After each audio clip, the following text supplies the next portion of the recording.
Hey guys, what's up? It's Bronto75 here and welcome back to my channel. So today I am tackling another game in my one-shot series of video games where I will play the whole game in its entirety, or I will keep on playing up until I decide to reach a stopping point. And for this next game, I am tackling SpongeBob SquarePants Battle for Bikini Bottom.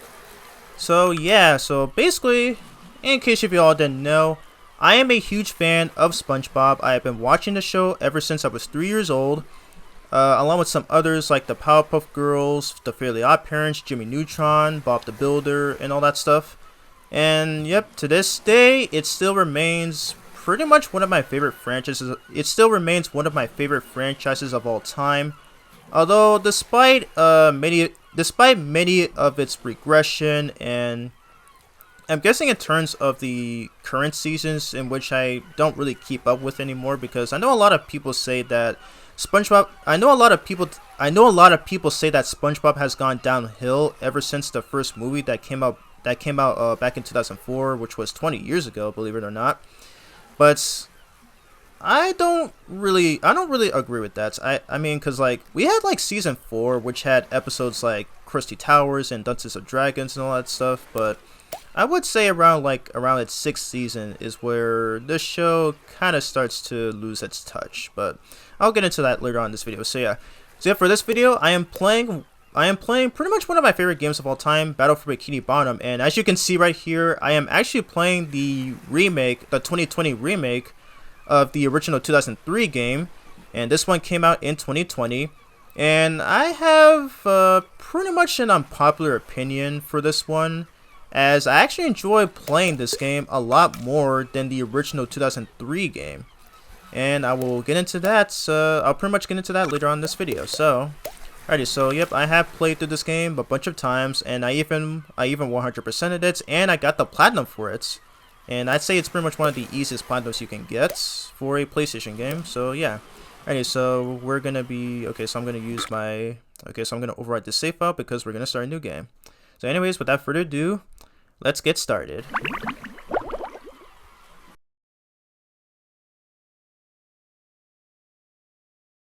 Welcome to Bikini Bottom, a normally peaceful undersea sanctuary. Today it will be transformed into a theater of pure horror, wherein our little yellow friend will play the starring role. Today is the big day. I have devised an ingenious plan to finally steal the Krabby Patty formula. And if Bikini Bottom happens to get demolished in the process, oh well. With my brand new Duplicatotron 3000, I'll clone an army of robots that will wreak mayhem and destruction at my command. One last review of the checklist. Let's see. Item number 1, is Plankton a genius? Answer yes. Okay, checklist complete. Throw in the switch. Welcome, my perfectly obedient robot army. Hang on. I want to get a photo for my scrapbook. Hey, hello? What do you think you're doing? Oh, no, wait, but I'm your master! I made you! No, oh, my good China!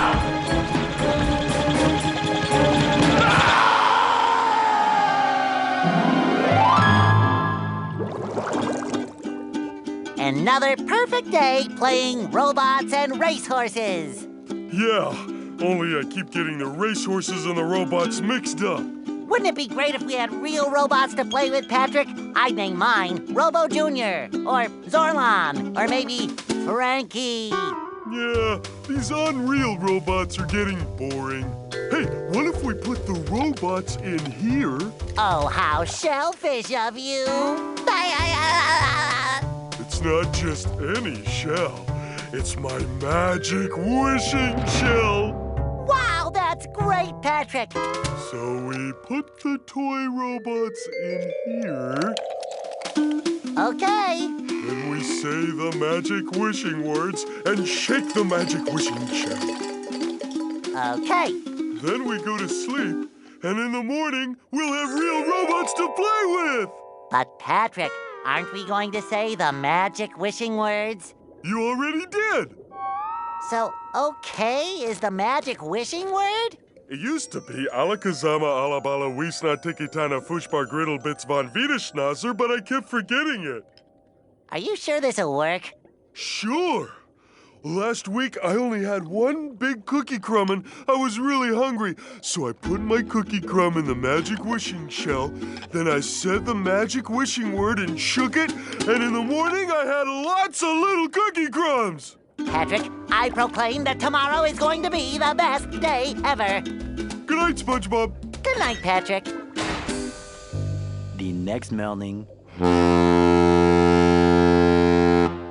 Gonna play with robots, gonna play with robots, gonna play with robots, gonna play with... Wow! Gary, did you do that?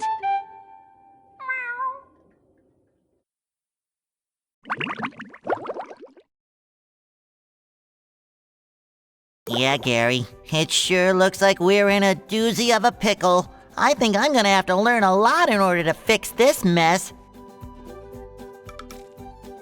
Meow. What a fantastic idea! These signs will provide important tips to help me out. How do I read the signs? Meow.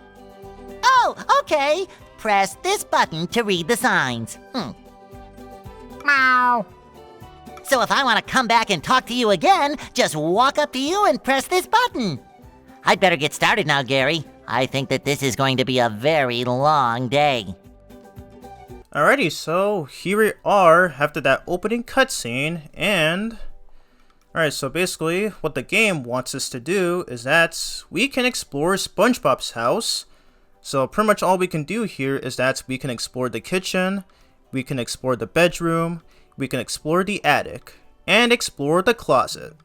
So here we go, let's do this, and already this looks awesome. Like, I love this game's graphics, they are so good.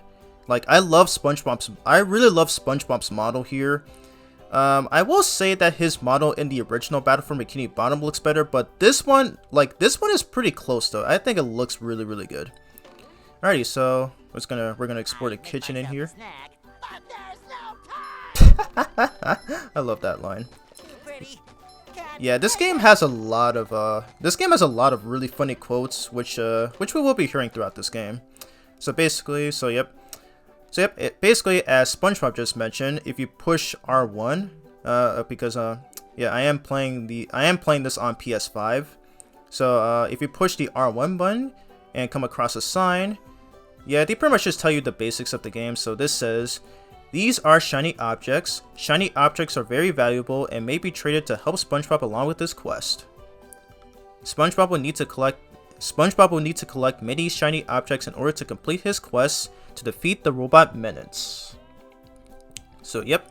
Oh, and there are 5 different colors of shiny objects: red, yellow, green. Red, yellow, green, blue, and purple. Red is the most common and the least valuable. Purple is the most rare and therefore the most valuable. More valuable shiny objects are usually harder to find or are in dangerous places. And yes, you will need these to progress through the game, and they pretty much act as this game's currency. So anyway, let's speak to this cash register thing or whatever it is.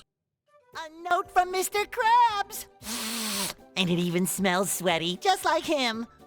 Ahoy there, SpongeBob! As a faithful crew member of the Krusty Krab, you've been, promoted to head shiny object collector. Wow! A promotion!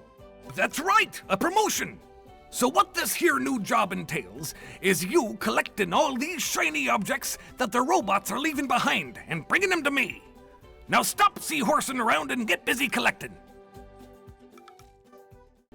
Okay, well that did not sound like Mr. Krabs at all, but we'll definitely check after this.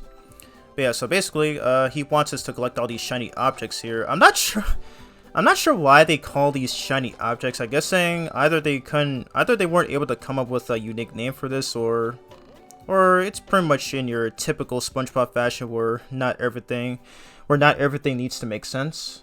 So let's go on and read this sign right here. SpongeBob may see how well he is doing by pressing R2. The number on the upper right the number in the upper right is how many shiny objects SpongeBob has. The number in the upper center is how many golden spatulas SpongeBob has collected. The number in the lower right is how many of Patrick's lost socks SpongeBob has found. And finally, the number on the upper left is how many pairs of underwear SpongeBob has. Alrighty. So yeah, you can pretty much just check how much of these objects that you've collected, which is pretty cool. I believe that's something that you can do in the original Battle for Bikini Bottom as well. And I love this from the opening cutscene. Like, who the heck did this? It might have been one of those robots that we'll end up running into later on in the game. Alright, so we're gonna pay 10 shiny objects to open this door. And here is SpongeBob's bedroom. And I'm not sure if this was ever stated, but I kind of think this is probably one of the more iconic fictional bedrooms ever in the TV series. I don't know. Like I think it's because it's pretty much the first thing you see when you watch. Like, it's pretty much the first thing we see in the first episode of the show. So yeah.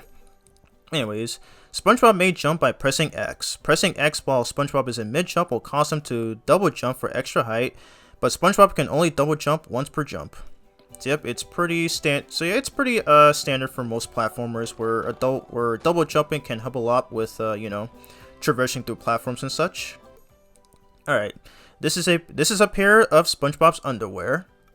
SpongeBob will lose a pair of underwear every time he gets hit by a robot or touches dangerous objects or surfaces. Like this. Really? Okay. You didn't have to demonstrate it like that, game. Once SpongeBob has lost all his underwear, he must start that area back over again. SpongeBob may get back underwear he has lost by collecting additional pairs along the way. SpongeBob starts out wearing 3 pairs of underwear, but there are special pairs of golden underwear hidden in Bikini Bottom, which, if found, will allow SpongeBob to wear more than 3 pairs at a time. SpongeBob can check how many pairs of underwear he has on by pressing R2. Always great. Now, remember in the movie game, they actually had Krabby Patties as health. And yes, and I do know that this came before the movie game though, because I think I kind of prefer some of the movie game's aspects. Alrighty, so here we are on this attic, which we rarely see in the show actually. To see how well SpongeBob is doing in every level of the game, press Options. When paused, use the left analog stick to select the level. When the level is selected, press the X button to view its details. When the details view is open, move the left analog stick right or left to get a hint on each golden spatula that SpongeBob knows about. By pressing the X button when the hint for a golden spatula is selected, SpongeBob can take a taxi directly to the area of that spatula from anywhere in the game. And that's always helpful because this game pretty much has this game actually has a very convenient way of backtracking through certain sections. But again, I will get into that later. So anyways, so basically as I just did right there, I push the X button, which makes SpongeBob do a double spin, and I basically destroyed all those tikis right there because they will earn you pretty much earn you some shiny objects. So yeah, it's pretty basic right here. So we're gonna push this button, and it will cause, okay, I don't know why SpongeBob is tiptoeing there, even though he's clearly not moving. But yeah, it causes those boxes to spawn there. And we have no way to hit this, so how do we do this? Pressing the circle button in mid-air and SpongeBob will do a bubble bounce attack. The bubble bounce attack can smash tikis or robots that are directly below SpongeBob or push buttons on the ground. SpongeBob may only do the bubble bounce attack move in midair. Alright, so we need that to push this button, which will cause this trampoline to spawn as well as more shiny objects. So we're gonna go on and collect these. Alright, and there is a target marker under these floating tikis here, so how do we hit them? Press the triangle button when on the ground, and SpongeBob will do a bubble bash attack. The bubble bash attack can smash tikis or robots or push buttons that are directly above SpongeBob. When you see this icon, SpongeBob can stand on it and do the bubble bash attack to break tikis directly above them. So basically, yep, it pretty much has SpongeBob spawn I think like some sort of an armor or like some sort of a Viking head bubble on his head. Yep, and he pretty much uses that to launch himself in the air and pretty much destroy enemies and objects that way. So it's pretty cool. I kind of prefer the movie. I kind of prefer how it is in the movie game, to where he actually uses a boxing glove to like kill enemies. And it's even more cooler when you actually upgrade it, where it pretty much turns into a metal glove with spikes on it, which I think might be a reference to that one episode. I think it was called "I'm Your Biggest Fanatic" or something, where he meets that cucumber dude. I think his name is Kevin. Maybe a little bounce on the old So yeah, bed. it's a pretty cool reference. So basically what we just got there, we just got okay, so the game already told us earlier, but we got one of Patrick's lost socks. And why is that? And why does Patrick have left his sock in SpongeBob's house? I don't know. But considering this is Patrick's star we're talking about, it's no surprise. Anyway, if we walk up to this TV... Breaking news! Bikini Bottom residents have been attacked by a raging torrent of robot horror! So much for fixing this quietly. Authorities are not sure who is responsible for unleashing the mechanical menaces, but they have assured us that the person is in big, big trouble. Uh-oh. Did I say big trouble? I meant so enormous that it's hard to comprehend trouble. We'll keep you posted as this tragic story unfolds. Tragically, we're sure. Okay, well, basically what we saw there was the fish announcer who we see... Oh yeah, I forgot to mention. But yeah, basically if you stand around for a while, SpongeBob will just do these random idle animations for whatever reason. I don't know why. Some of which are actually references to the show itself, but I'll get into that later. But basically, as I was saying, is that yeah, that character is you know, a character that we see often throughout the whole show, and he's actually, and I think he has the same voice actor as Plankton actually, because I believe the actor's name is Doug Lawrence. So yeah. So anyways, so yep, basically basically those areas we went through are optional. We only just need 50 shiny objects to unlock the closet, so that we can get our very first golden spatula. Golden spatulas are needed to unlock new areas of Bikini Bottom. SpongeBob will need to collect many golden spatulas in order to find and defeat the source of the rampaging robots. Alright, here we go. So yeah, I do love how this game actually gives you the option to explore places, you know, that we that are seen throughout the show. So yeah, we got SpongeBob's pants, I think, right here. Hard to tell what that is. And let's see what Gary has to say. Give me some credit, Gary. I remember. Press this button to read the signs. Okay. Alrighty, so... And of course, this is needed to exit SpongeBob's house. And then... It also gives us access to... Ah, there's nothing like the sounds of your own neighborhood. Go away, SpongeBob. You're polluting my thinking space. Trying to steal the Krabby Patty formula again, eh, Plankton? Well, you won't get away with it. I've got bigger fish to fry. I've got to figure out how to regain control of the chum bucket from those robots. Where did they come from? Where? I don't know. Not for me, though, that's for sure. They just showed up out of nowhere and started calling me rude names and throwing things. They even bent all my spoons. I love those spoons like they were my children. That's terrible. Oh, won't you help me stop them? Before they bend all my forks? Not the forks! Of course I'll help. But wait, I'm supposed to collect a whole lot of golden spatulas. Golden spatulas, eh? SpongeBob, if you could get me back into the chum bucket, I'll give you a bucket full of golden spatulas. In your dreams. You've got a deal. Alrighty, so it looks like we just met up with Plankton right here, who I think may or may not be the reason for all these robots coming out of nowhere and just wrecking tons of crap. I love opening presents. Spoiler alert, it is Plankton. Anyways, so yeah, so we're on this hub right here, which, yep, we have, yep, this is the hub world for this game. This is Bikini Bottom. I guess one of the more iconic fictional Probably one of the more iconic fictional cities ever. So yep, we got SpongeBob's house, we got Squidward's house, we got Patrick's house over here, we got Mr. Krabs right here. Let's see what he has to say. SpongeBob, this flapping robot crisis is making the Krusty Krab lose money like a sinking ship. No money means no more Krusty Krab. No more Krusty Krab means no more fry cooking for you. No more fry cooking? But because you're gullible, I'm gonna help you out. And of course make a small profit in return. I've got a few golden spatulas that I'll be willing to trade to you for some of those shiny objects. Your treasure chest's looking a bit light, boy. Do you think I've got bilge water on the brain? I ain't running a charity here. Come back when you've got enough shiny objects to trade. Alrighty, so we got Mr. Krabs right here, and yeah, I mean, he's a yeah, that's what I'm talking about. Like, he does these random idle animations, which many of which are actually a reference to the show, and that one idle animation we just saw right there is a reference to the 2004 movie, which is pretty funny. But yeah, anyway, so yeah, Mr. Krabs, you know, always doing a bunch of dumb stuff for money, and him wanting to give him shiny objects is pretty much a reference to how he loves money, so it's no surprise. But it actually makes a lot of sense here. Anyways, so...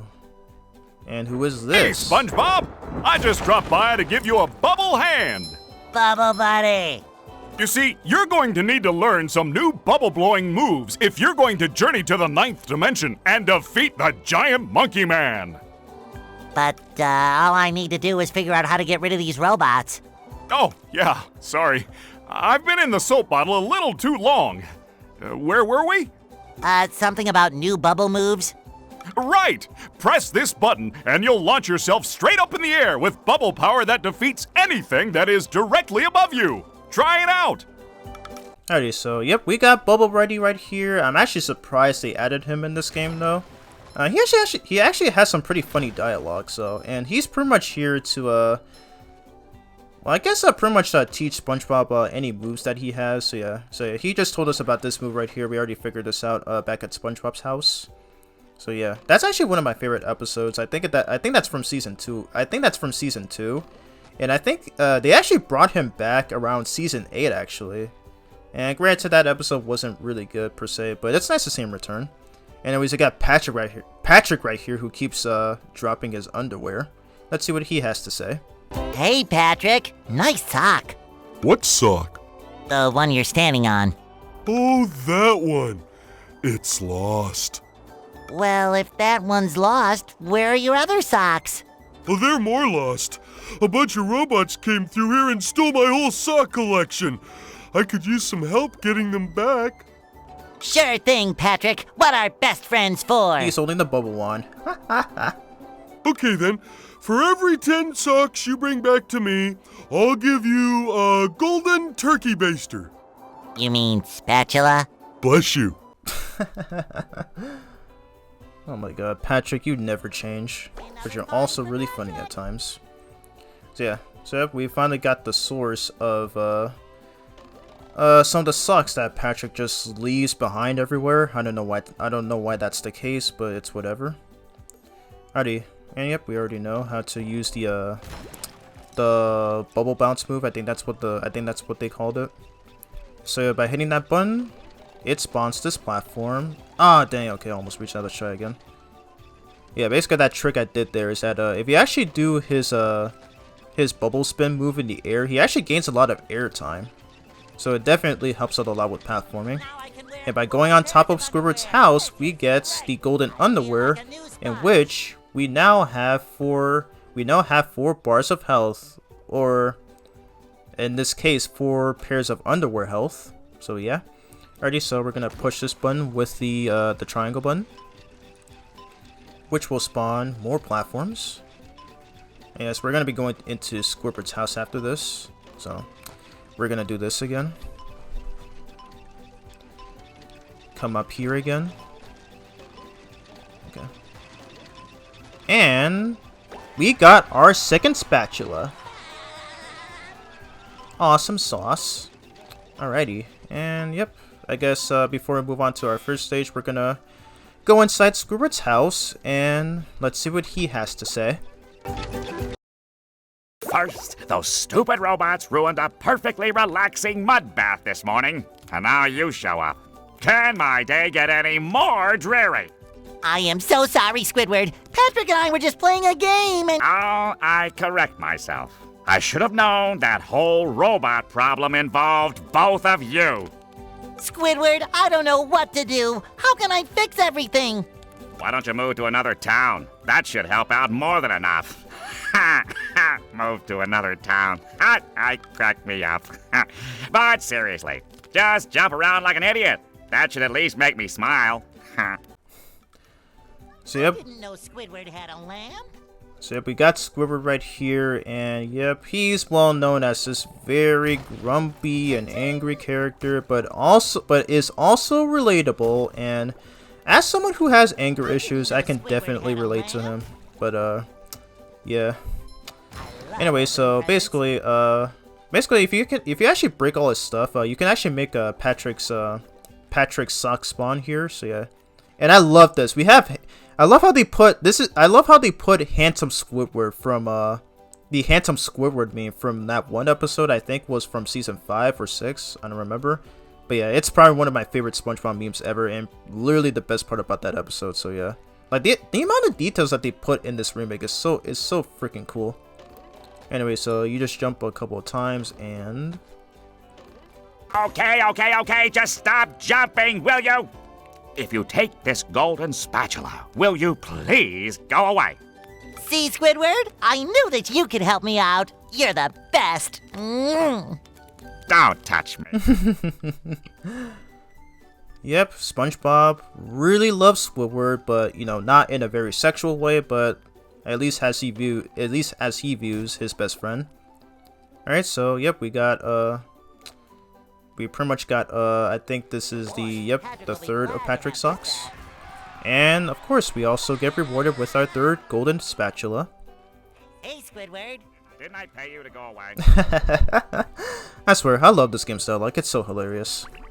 It is so goddamn hilarious. But yeah, I think we've collected pretty much everything that we needed here, so I'm guessing we're ready to move on into the very first level of this game. So yeah. Okay, so we're good to go. Alrighty, so it's right over here. So let's go on and hop in.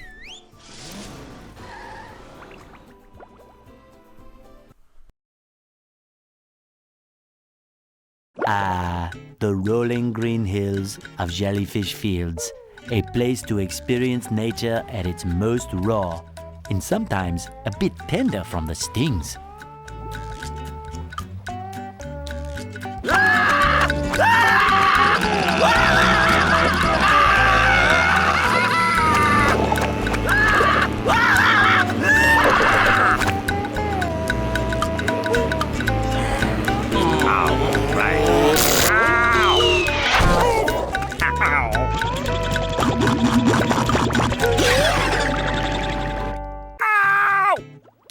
Squidward, are you okay? No, I'm not okay, you barnacle head. Do I look like I'm okay? Well, your nose does look pretty big. I mean, bigger than usual because it's usually pretty big. And you look clammy. And oh my gosh, you're bald! I am seriously crapping up. I love this game's animation so much. I've always been bald, but now I'm stung all over. Well, according to the Jellyfisher Field Manual, severe jellyfish stings can be treated effectively by applying a thick layer of king jellyfish jelly to the affected areas. King jellyfish? Well, I guess you're off to scale Sport Mountain and die a horrible death under the vicious tentacles of King Jellyfish. I'll stay here, balled up here in excruciating pain. You do that! Don't worry, Squidward. I'll bring back that King Jellyfish jelly for you to rub all over yourself. Alright, and once again, poor Squidward always getting tortured. Yeah, there are times where you kind of feel bad for him at times, as he really does not deserve stuff like that. But anyway, he actually wants us to at least as he stated there, he wants us to go out to the Spork Mountain and encounter the king jellyfish. So that's gonna be something. This is goo. SpongeBob and Patrick can't swim, so don't let them fall in the goo. Oh wow. Okay, so they actually gave us the answer of if this is actually water or not. Because I've always wondered about this when I was younger. So it's really weird. This is a teleport box.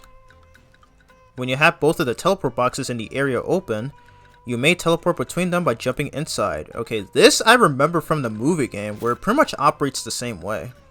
So yeah. But yeah, I guess I can say this right now. I never actually played Battle for Bikini Bottom when I was younger. I only grew up with the movie game. As well as the other one, which was Lights Camera Pants that I played back on the PS2. Because, you know, I own the movie game on original Xbox because that's where I mostly play it from. And I have a lot of nostalgia for both of those games. Although I still own a copy of the movie game, but I no longer have Lights Camera Pants. But yeah, those were the only SpongeBob games that I played as a child. And yep. Yeah, I really have a lot of nostalgia for that series because, like, I used to love playing the movie game a lot, and I didn't really get to play Battle for Bikini Bottom, at least the original version, until around 2019, where I decided to buy an Xbox copy, and I can definitely see why a lot of people love this game. Like, I don't know a better way to explain it, but they somehow managed to make like a perfect SpongeBob game with like this type of formula because this game is a collectathon, and I think it's very similar to games like Super Mario 64, where you'd have to collect a bunch of collectibles in order to progress, while also having some optional missions and stages here and there.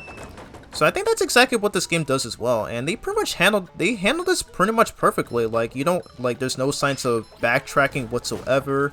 You don't have to collect every golden special to complete the game. You only need at least 75 to reach the final boss. But yeah, this game has a total of 100 spatulas, and I have watched speedruns of this game. Well, mainly the original version of the game. And it's by this guy who goes by Shift, and I will link his channel in the description below. But yeah, basically that man is awesome. Like, I love watching his speedruns of the original Battle for Bikini Bottom because he knows how to pull off a lot of really useful glitches, which would allow him to skip through certain sections of levels and stuff. And one thing I know, and the most common thing I know about his runs, is that he would constantly perform this really hilarious but useful glitch called the cruise boost, where like I don't know how he usually performs it, but I think you'd have to position SpongeBob towards this wall, and then he usually plays the Xbox version, so I'm not sure which button it is. But if you were to play on PS2, you'd have to push the I think it was L1. Yeah, you push the L1 button, and then by doing it multiple times, and I believe every frame, it can cause SpongeBob to move at very high speeds, and you can literally skip a bunch of sections with that move. So it's really funny, but also really useful at times.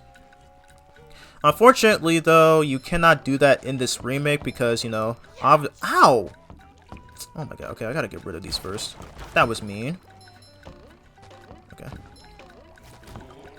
Okay, so watch out for all these Mr. Puffs right here that are being shot out of that cannon.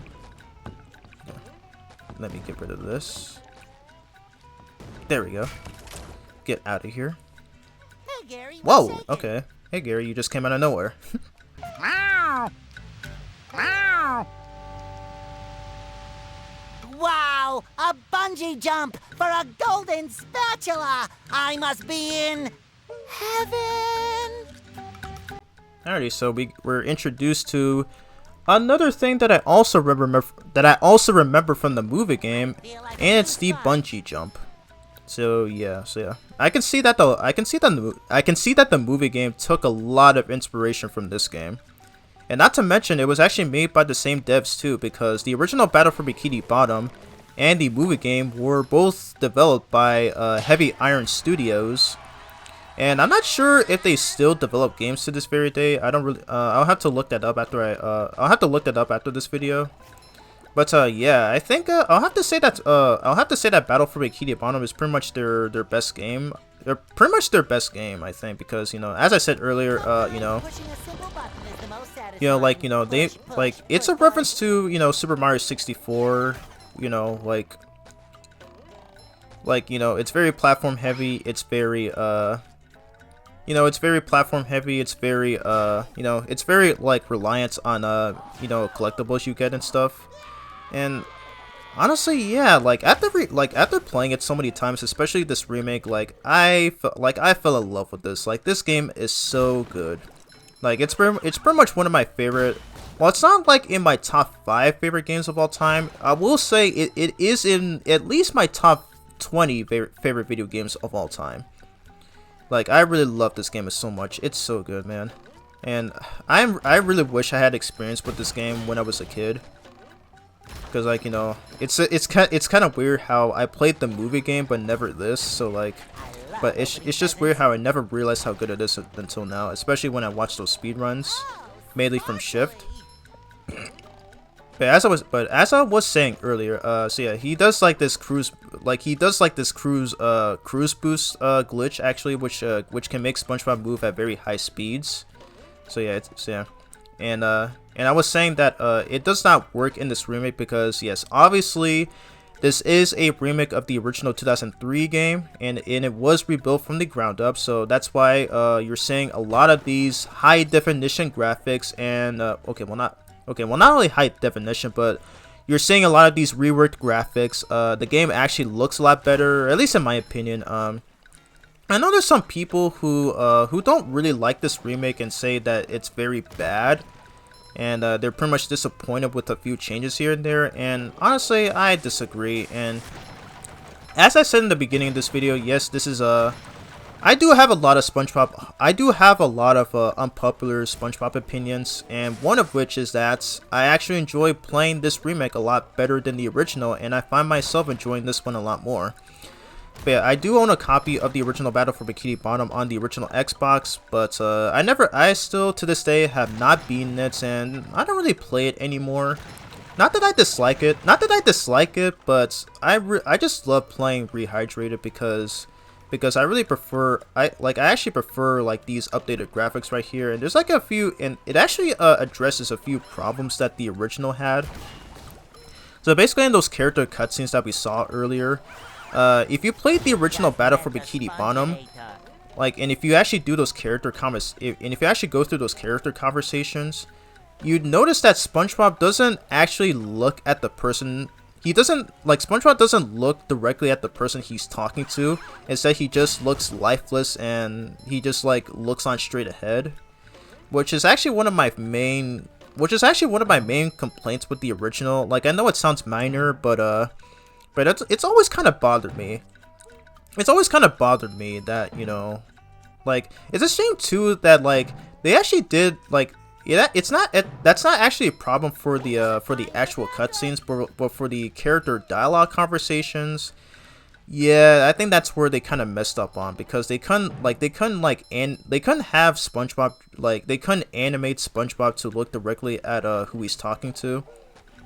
So that's one of my main gripes with the original Battle for Bikini Bottom. But for Rehydrated, however, this is not an issue. Not just SpongeBob, but all the characters in the game are actually more expressive than they were in the original Battle for Bikini Bottom, as because they're actually looking at each other. Where SpongeBob actually, you saw in those cutscenes where SpongeBob actually looks at the people who he talks to. That's literally, so I think that's one thing that they actually fixed for this remake. So yeah, that's one of the main reasons why I enjoyed this remake a lot more than the original. Because I know a lot of people prefer I know a lot of people prefer the original Battle for Bikini Bottom, you know, pretty much for nostalgia reasons and stuff. And honestly, if I did play the original game, then yeah, I definitely would have, like, if I had played the original Battle for Bikini Bottom when I was a kid, then I definitely would have played that a lot more. But since I didn't, I end up finding myself enjoying this remake a lot more. But I'll get into more on that later, because we're about to be another character here. Wow! Mermaid Man! I have all your comics and toys and mail. Huh? What? Oh, yeah, it's that Sponge Kid. And now, what was I supposed to tell you? That Patrick is surrounded by robots and needs my help. Huh? Oh, no. I think it had something to do with massaging my feet. Well, if massaging your feet will save Patrick, then massage I must. Help! They're making me hit myself! Massaging your feet isn't working. I think I'd better try a more direct approach. By clipping my toenails? Here I come, Patrick! Okay, so I'm not sure what Mermaid Man is even doing here, but it's whatever, I guess. He's just doing generic Mermaid Man things, I guess. I wonder where Barnacle Boy is in this game. Because if Mermaid Man is here, then that means Barnacle Boy is somewhere around here too. But we'll have to find out later on in this game. Alrighty, so this right here is a slide. When SpongeBob, Patrick, or Sandy jump onto a slide, they will zip down the slope at hydrodynamic speeds. Also, great job spoiling that Sandy will be playable in this game as well. They definitely did a poor job at that. So yep, by going down the slide, SpongeBob will, for some reason, use his tongue to slide down. I don't know why he does that.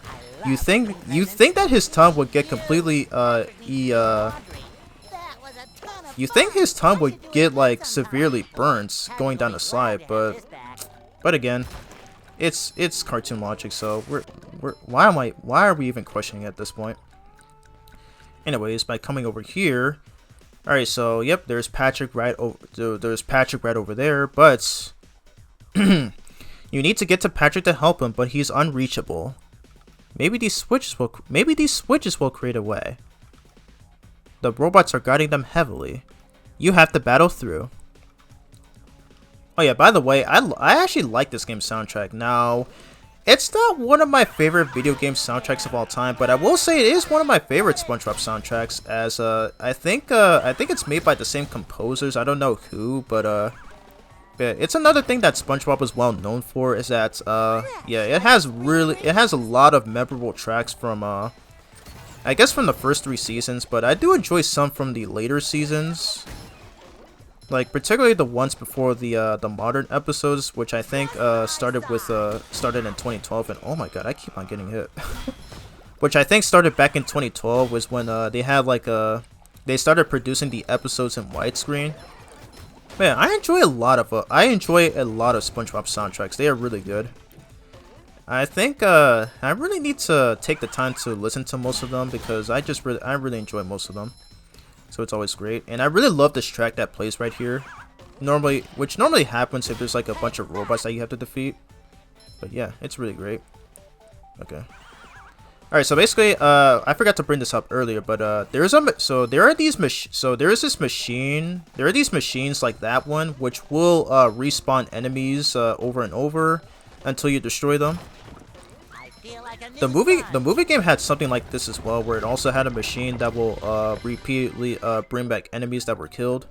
But yeah, as long as you destroy them, no more enemies will spawn, so we should be good. Anyway, so let's do a bit of more platforming, and let's talk to Patrick over there. Hey, SpongeBob! Whew! Thank goodness you're safe, Patrick. Well, of course, SpongeBob. Why wouldn't I be? Well, the robots and the... Oh yeah, I found this for you. I don't know what it is, but it looks important. Thanks, Patrick. I tell you what, all that running around has left me pooped. Why don't you continue on for a bit? Okay. Alrighty, so we are playing as my boy Patrick Star, and this guy was actually my favorite character to use in the movie game, and I feel like his moveset in that one is way better than in this game. But he is still fun as heck to use in this game as well, for reasons we will see here. So this is a throw fruit. Patrick can pick up a throw fruit and throw them. Press the circle button to pick up a nearby throw fruit, and then press it again to throw it. Throw fruit can push buttons, destroy tikis, and damage robots, but use it quickly because a throw fruit wilts after a few seconds. So yep, this is another thing that I remember from the movie game, because you can also pick up these watermelons right here, in which you can use to hit buttons that are unreachable. And Patrick can also pick up and throw tikis, but only tikis that don't have other tikis stacked on top of them. Alrighty, so you can grab these tikis right here and pretty much throw them into faraway objects like these floating tikis right there. Alrighty, so yeah, I love playing as Patrick in this game and in the movie game. Like he has such a great moveset, and I love how it shows that he's actually really strong and stuff. But yeah, I'll get into that later. This is a bus stop. You may switch between playing SpongeBob or playing Patrick at bus stop. Nice. But yeah, but SpongeBob just said that he needs to take a break, so we're not gonna do that right now. Patrick can throw fruit up steps, then climb the steps, pick up the fruit, and throw it again. But he better hurry before it wilts. Now I don't understand why Patrick is incapable of jumping while carrying an object. It's really weird. Then again, like in games like Sonic Unleashed, at least in the HD version of that game, at least the Werehog can jump while carrying an object, and it really helps out a lot for saving time. So it's really weird how that's not the case for this game, and they could have at least implemented it in the remake, but I guess they just chose to make it more accurate to the original 2003 game. So it's whatever. This is a special Patrick teeter-totter that only Patrick can use. Have Patrick pick up a throw fruit, stand on the pink starfish side, then throw the fruits at the target side. Patrick will then be flung across to the other side of the lake. Alright, let's do this. Yeehaw! That is awesome. Oh yeah, and I love the music for this level too. I think it's pretty much the most iconic level music from this game, so it's pretty cool. This is a Thunder Tiki. When Patrick touches it, it will begin to storm after a few seconds, and it will go boom. Don't be near it when it goes boom. Alright, so basically, if you touch these things, or I guess guys rather, because yeah, I do love how they actually move. Like this Thunder Tiki looks like he's really angry for some reason, which is pretty funny. But basically, if you touch them, yep, they will start to explode, so you gotta be careful, otherwise you will take damage. So nice. And yep, unfortunately, because I destroyed those other Tikis, I cannot kill these Tikis right here, because they would have rewarded us with shiny objects there. Patrick can pick up a Thunder Tiki and throw it just like the other Tikis, but he had better throw it fast. Yep, I just said that. Alright, so Hey, you barnacle head! Watch where you're going! The rock is talking to me. Almighty Rock, I am at your command. Down here, you big pink lummox! Oh, hi there, Mr. Plankton. Are you going to vaporize me today? So very tempting. Unfortunately, I found myself in the undesirable position of having to assist you. I was in an undesirable position yesterday, and now my neck hurts. Heed my words, my large future minion. Go into Jellyfish Cave. Follow the instructions on the signs that you see. At the end of the caves, you'll still be a big pink idiot, but you'll know enough to help defeat the robots and get me back into the chum bucket. Well, then will you vaporize me? I might spare your life so I can force you to work in my sweatshop making low-quality design and knockoff wallets. Oh, thank you! ready? Once again, we run into Playtime, but this time as Patrick. And, yep, and surprisingly, he's not that much of a bad guy in this game. Well, then again, he wasn't a bad guy in most episodes of the show, but still. But yeah, anyway, so let's read this next sign. If you jump in the air and press the circle button, Patrick will slam down to the ground, damaging Tikis or pressing buttons below him. So we're going to use this move to push this button. I love how he uses his butt as he does the move, which is kind of funny. I think he did that in the movie game as well, if I'm not mistaken. Then again, it's been a while since I played the movie game, so. But I do remember he had like this move where he can actually stun enemies, which will allow him to pick up and throw them, which is always useful. Alright, so we're gonna use this watermelon to destroy those tikis right there. Alrighty, so pick up and throw these. Nice. Always awesome. That's much better. Alrighty, so yeah. But yeah, I love playing as Patrick in this game. He is so awesome. And of course, as the game said earlier, we're gonna be playing as Sandy later on. Pretty much we're gonna be playing as her in the second level for this game. And I'll say though, it's hard for me to choose who is my favorite character to use in this game. I think they're all good in their very way. I think they're all good in their very ways. You know, like SpongeBob is the more basic one. You know, and you know, he's obviously the. Oh my God, I am almost dead.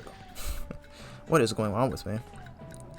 But yeah, SpongeBob, you know, obviously he's the main character, and you know, he is the only character that you can use in the hub world.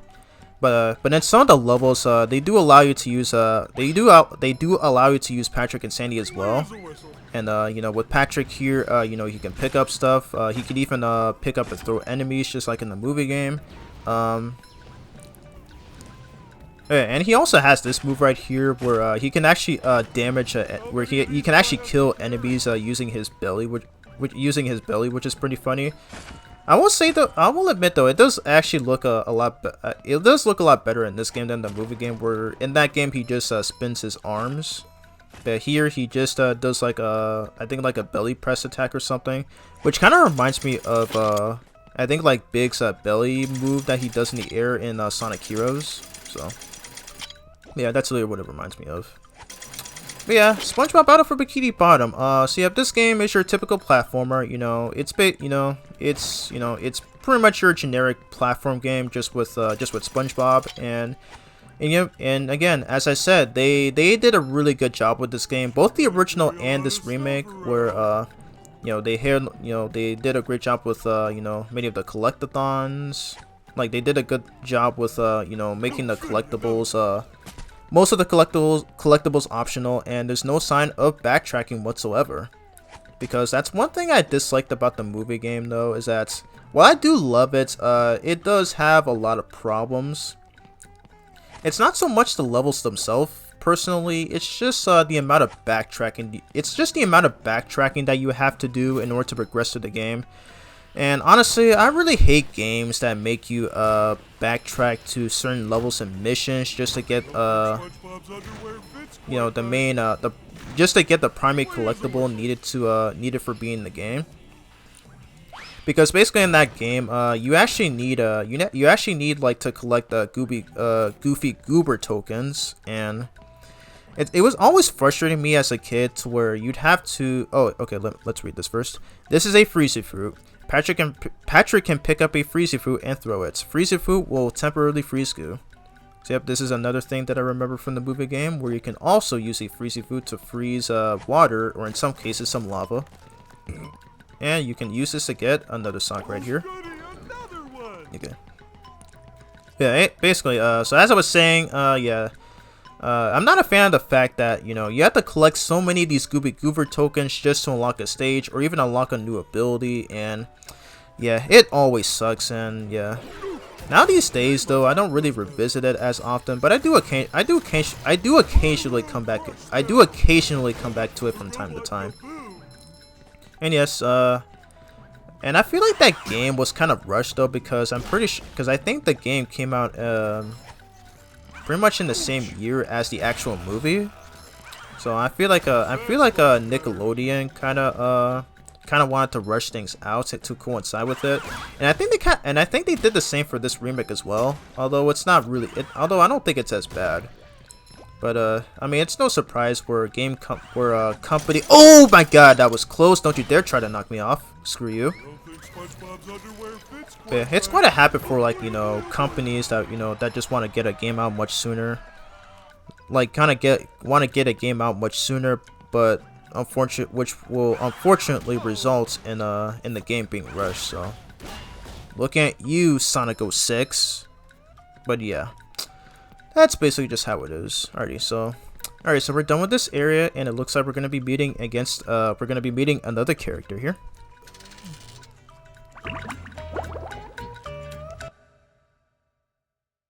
Ahoy there! Squidward tells me you're looking for the king jellyfish. Yes? Good thing, too. That monster has been stinging all my good customers in their poop decks. I hear that you can find him up top of Old Sport Mountain here. Go hook that beast, sailor! Oh boy, Mr. Krabs. I'll see what I can do. Okay, I feel like Mr. Krabs should be telling this to SpongeBob because he's the one that needs to go encounter the king jellyfish. So I'm not sure why he's telling Patrick this, but it's whatever. And we got another enemy type here. This guy has a lot of tartar sauce, and he has SpongeBob, Patrick. He apparently drew SpongeBob, Patrick, and Sandy right here. Did the other robots do that? How would he even know how to draw stuff? That doesn't make any sense. But yeah, we have this enemy right here where he will shoot his tartar sauce at us. So we just gotta move them out of the way. Oh yeah, the cool thing that they added to the remake of this game is that they actually put the target markers of where their ow, that hurt. They actually put target markers of where the projectiles will land. Yeah, that's really cool actually. So it actually gives you like a much better time to react. Yeah, if there's one thing you know I remember from Sonic Heroes, in the Egg Fleets and the Final Fortress stages, to where the characters would always say, "Watch out for those target markers." So that basically applies to games like this too, where you have enemies like that, that shoot stuff at you. So yeah. Anyways. Oh, Mrs. Puff. Hello, Patrick. I've got a job for you to do. Oh boy. I found a golden spatula, but those robots out on the island stole it and threw it into the lake. If you can figure out how to get it back, you're welcome to it. Sure enough, Mrs. Puff.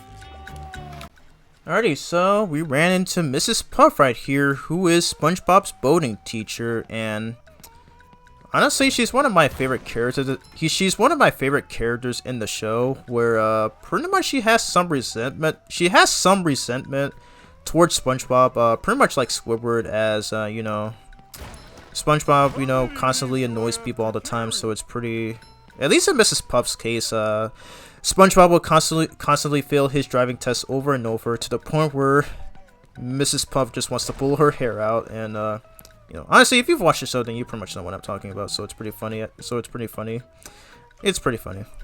Did you get the golden spatula back from the robots on the island yet? Oh, I think, well, no. Oh, Patrick, you are so funny. You are so freaking funny. So yeah, what she wants us to do is that we have to come across this area right here.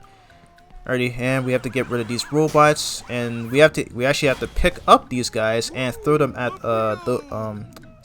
these things right there. I think Mrs. Puff said, I already don't remember. Again, I have terrible memory sometimes, so please bear with me. Alright, and we need to do this to get rid of that duplication machine over there, which will repeatedly respawn enemies. Oh my god! Okay, I can just kill him. Okay, so I forgot to mention this. By double jumping, you can actually do Patrick's. You can actually do a ground pound, which will stun enemies. And yes, I already mentioned earlier that this is something that you can do in the movie game as well. And I believe it's actually upgradable. So yeah, it was very useful. Plus, what I love in that game is that when you actually upgrade his throw move, I believe if you actually hold like the shoulder button, like he will actually spin the opponent, like he will actually spin his opponent and literally yeets them far away. Like that's literally one of the best things about that game. Like I loved using that move so much. Obviously, it's not in this game because obviously the movie game came out after this, which uses a lot of this game's assets. But literally, I just love using that. It's so perfect for hitting faraway enemies as well as some switches. So it's really awesome. I'm kind of thinking about doing a video on that game someday because yes, I did showcase I did have Xavier, my nephew, play that game on my channel a bunch of times. Granted, it's still one of the worst videos I've ever done on my channel, but yeah. But I'm actually thinking about giving that game like a proper you know, like a proper revisit. But yeah. Well done, Patrick. You're a real star. Can I get a cookie? No. Oh my god, I love this game's dialogue so much. Like like this kind of feels like an episode from like one of the first 3 seasons and maybe even season 4. And yes, I love season 4 as well, and I'm counting it as well. So please, again, I have a lot of SpongeBob. I have a lot of unpopular SpongeBob opinions, so please bear with me. Anyway, so this is a tiki. SpongeBob will have to sneak up on it, in order to destroy it. To sneak, move the left analog stick gently or push L2. Patrick may throw things at it from a distance. Okay, so these things are a lot like those weird TVs from the movie game, where they will also disappear if you get close to them. But I actually didn't know that you can actually sneak up on them by holding the L2 button. Yeah, because if you do that, they won't disappear. So it's pretty interesting. I don't know if the same thing works. I don't know if the same thing works in the movie game, where we have to sneak up on those great TVs. I might have to try it. I'll have to try that. I'll have to try that when I revisit that game. Okay, do not get hit by that tartar sauce. Yeah, sometimes they're aimed directly. Sometimes they're aimed directly at you, and sometimes they're just fired at different directions. I think it's based on your positioning. So, either way, just avoid them, and then obviously just look for an opening, and you can pretty much just take them out, no problem. Anyways, so yeah, we're back at SpongeBob again, obviously, and I don't think we'll be needing Patrick for the rest of this level. I don't think so. Yeah, so we're pretty much just gonna go through the rest of this as SpongeBob. Alrighty, here we go. Okay, so get rid of him, and oh yeah, you can actually have these Thunder Tikis kill these enemies. Yeah, just like that. I love that. That's actually really useful. It's actually really useful, you know, if in case if you don't want to like deal with if you don't want to like deal with difficult enemies, or just do it just for fun. Oh my god, okay. That guy is really difficult to face against sometimes. Alrighty, so yep, I did mention the cruise bubble earlier on, but obviously we don't have that yet because SpongeBob is the only character in this game who gets unlockable moves, and you only get them after defeating major bosses. And I think I might showcase only one in this video, because I don't think I'll show the other one, because, you know, yeah, this game is pretty long. I think it lasts around like maybe 8 hours or even more so if you're going for 100%. But there are speed runs that actually prove that this game can actually be beaten in under an hour. And at least for the original game from 2003, this guy named Shift. Okay, I don't know why I said that, but at least for the original Battle for Bikini Bottom game, Shift is actually able to beat this game in under an hour. Okay, I don't want to risk getting killed by this guy. I only have 1 pair of health. Oh my gosh. Okay. Well, he's still firing at me, so I gotta get rid of him. Yes, these guys take 2 hits to defeat. Okay, there we go. Bro just stood there and accepted his fate, which is pretty funny. Alright, this is a stone tiki. It cannot be destroyed with ordinary moves. It can be blown up by thunder tikis. Alrighty. Now, I think the movie game had something like this, to where you can't destroy one of the Plankton objects, or Plan Z objects, I think. I don't remember. I'll have to revisit that game. Okay, no, I remember. It's actually one of those it's actually the saves that pretty much replace the stone tikis, to where you cannot actually destroy you cannot actually destroy it by any means necessary.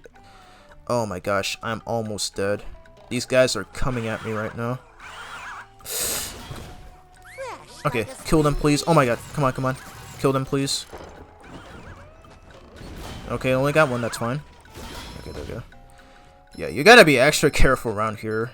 Thankfully, this game does have infinite lives, but even then, you still got to be careful because otherwise, you have to redo. You have to redo part of a section again, and it always sucks. But yeah. Anyway, let's do some more platforming. I guess I can say this game could also be similar to like other platformers like Crash Bandicoot and Spyro the Dragon and all that stuff. I never really played any of the Spyro games, but I did play some of the Crash Bandicoot games actually, and to this day I have yet to beat one of them. But that's a topic for another time. But basically in those games though, you had like you also, I think those games were also collectathon. They were also collectathon games as well, to where you can collect a bunch of objects and stuff. They had like these gem things, which kind of remind me of the Chaos Emeralds from the Sonic series. I almost died right there. That was close. They remind me of the Chaos Emeralds from the Sonic games, and they also had like these boxes that you need to collect, which are pretty much always the most frustrating things about those games. So, but again, we're not talking about Crash Bandicoot. We're talking about SpongeBob right here. All right, I think there was another duplication machine somewhere, or I don't know. Oh my god, was there? Okay, whatever. I'll have to rewatch the video to see it, because, again, I have bad memories sometimes. Okay.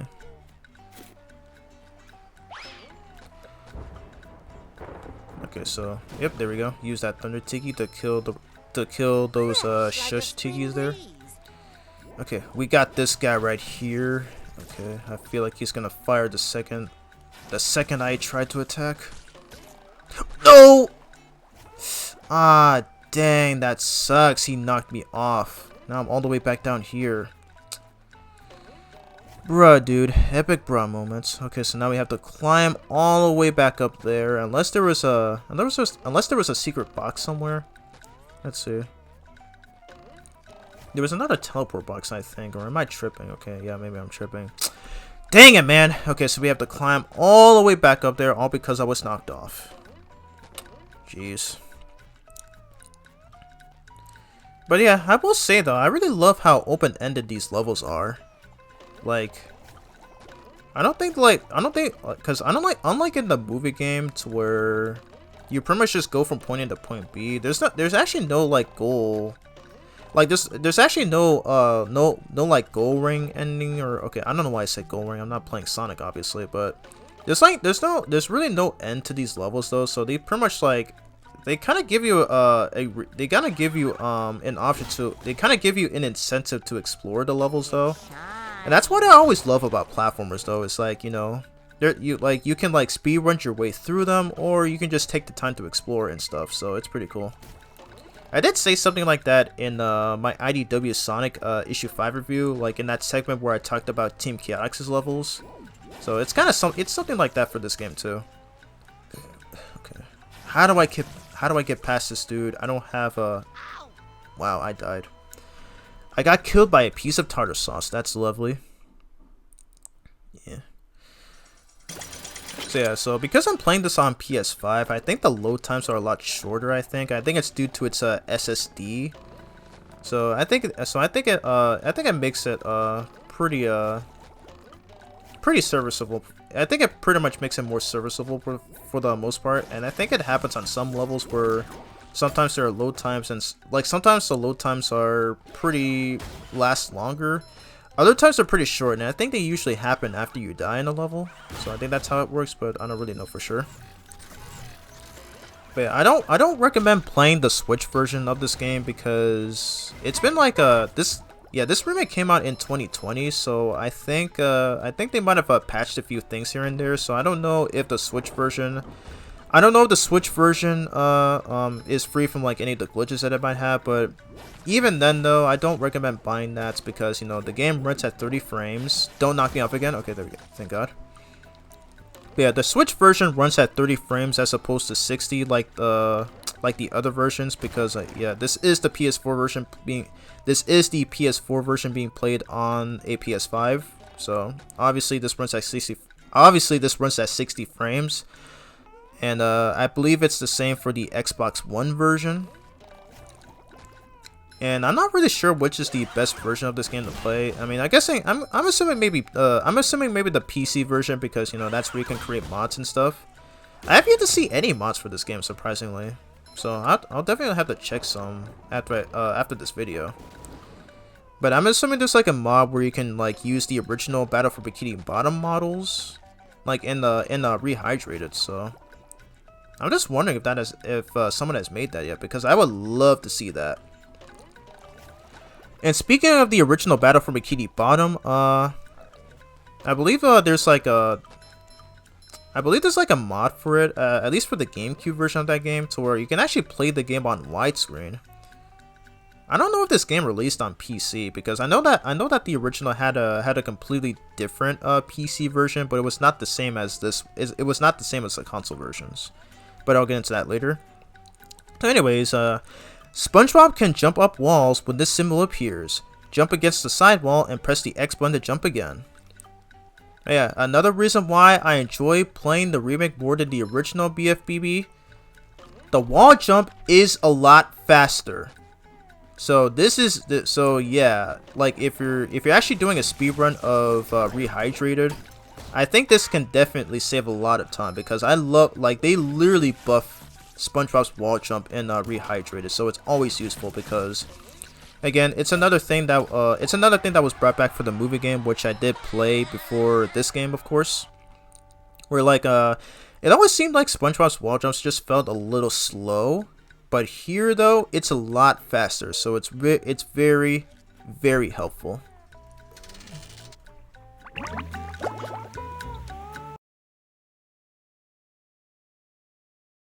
Bubble Buddy! Gosh, everyone is trying to help out today. Step quietly there. That king jellyfish is just up at the top of this path. Good luck. You'll need it. Thanks, Bubble Buddy. Okay, so one thing I've just now realized is that, how is Bubble Buddy able to speak? Like, he clearly does not have a mouth whatsoever. It was a pretty funny moment in the episode that he debuted in, to where like when Squidward was literally about to pop him, or I guess in some cases kill him, he just animates all of a sudden out of nowhere, and is capable of being sentient now, which is actually pretty funny. Like, even as a kid, when I was a kid watching that episode, like that was so unexpected, but like nowadays, it is so funny.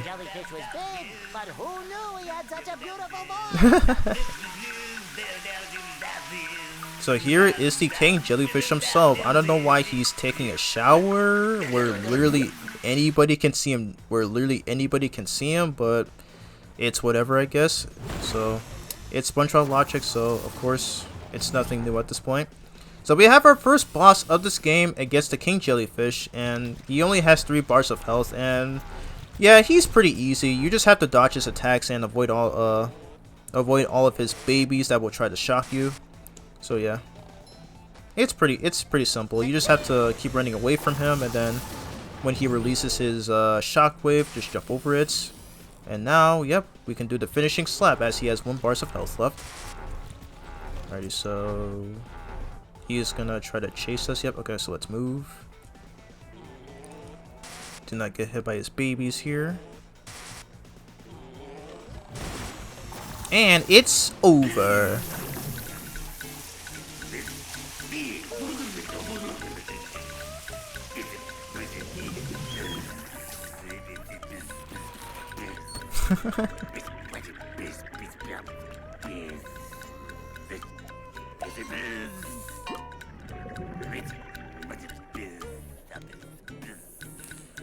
Well, looks like he gave up pretty easily. Like, we literally hit him 3 times and he just leaves just like that. Dang, I kind of feel bad for him, honestly. I don't know why SpongeBob didn't even do this in that season 2 episode where he meets Kevin, the sea cucumber, and like they all got chased by that jellyfish, and then I believe it's like the same solution in that episode, but here it's just a lot different. So anyways, so we activated that secret box over there, and now we are going to slide down here. Here we go. And I love the music that plays when you go down a slide. It's really cool. It kind of sounds like, it sounds a lot like the slide minigame music from the movie game. I think I kind of prefer that one to this, but this one's pretty good too. So anyways, and again, I don't know why SpongeBob uses this on the slide. It's really gross now thinking. It's really gross really thinking about it. Oh dang, I missed the spatula. Dang, that would have been nice. But thankfully though, I don't really have to collect that anyways, because you don't have to collect every spatula in the game to progress. So yeah, it's one of the main reasons why I really enjoy playing. Like I enjoyed this a lot more than the movie game, and I believe a lot of others do as well. And looks like we got Larry the Lobster right here. Let's see what he has to say. Hey there! It looks like you'll have to make a huge jump at the end of that ramp in order to reach that golden spatula, huh? Cowabunga! Wow, that's a mighty big leap. I hope I can make it. Oh, okay. I have never heard this dialogue before. Okay, so basically in all my runs of this game, I would always go for that spatula up there before I even talk to Larry, because when I first played this, I was like what the heck is Larry doing here? But no, he actually tells you that yeah, you can actually reach that spatula from that slide. Yeah, I did actually mess this up. I'm guessing I mistimed my jump, but yeah. So I'm guessing that's the main reason he's here. Keep trying, SpongeBob. I have faith in you. Thanks, Larry. But anyways, yeah, we don't have to collect that spatula, but or should we? Yeah, let's do it. Let's just do it for craps and giggles, I guess, because but yeah, that's part of the reason why I activated this teleport box, so that we can have a second shot at this. Let's do this. Here we go. I love opening presents. I love opening presents too. You gotta make sure not to get hit by those thunder tikis, because yes, yeah, if you actually attempt to attack those thunder tikis, they will immediately explode and you will take damage. So just keep that in mind. I mean, speedrunners like Shift don't really have an issue with that, as they can literally just damage boost. But you know, for casual runs, especially if you're low on health, I would not advise on trying to attack the thunder tikis. But there we go, we got our 10th spatula. Always swell. Alrighty, so let's go and move on here. And I think this sends us back to the beginning of the level, where we can inform Squidward the good news. Oh, yeah. Oh, that feels so much better. Anything for my best friend Squidward. Can I rub some on? What if I just gave you this? Alrighty, so with that, we got our 11th golden spatula. Hex, yeah. This is why I don't go outside. Ever. Why? I honestly think you should, dude. I mean, it's always nice to, like, you know, get some air and stuff like that. So yeah. Alrighty, so I think we're pretty much done with this level. So we didn't really collect all the socks though, but we did get all the spatulas for this level. So I say that this level is at least 60% completed. It's just we only got 7 socks. So how many? Let's see, 1, 2, 3, 4, 5, 6, 7. Okay, so it's 7 socks that we didn't get in this level, but yeah, I'm not really gonna go for 100% in this video. So yeah, so I think that's pretty much it. So Jellyfish Fields is now done. Oh yeah, and this is another change from the original Battle for Bikini Bottom, is that, yep, it pretty much shows we have this map that was not present in that game, and yep, we have access, and it pretty much just shows the locations of all the levels in the game. So yep, this is actually really cool, and yep, another reason why I prefer playing Battle for Bikini Bottom Rehydrated more than its 2003 counterpart.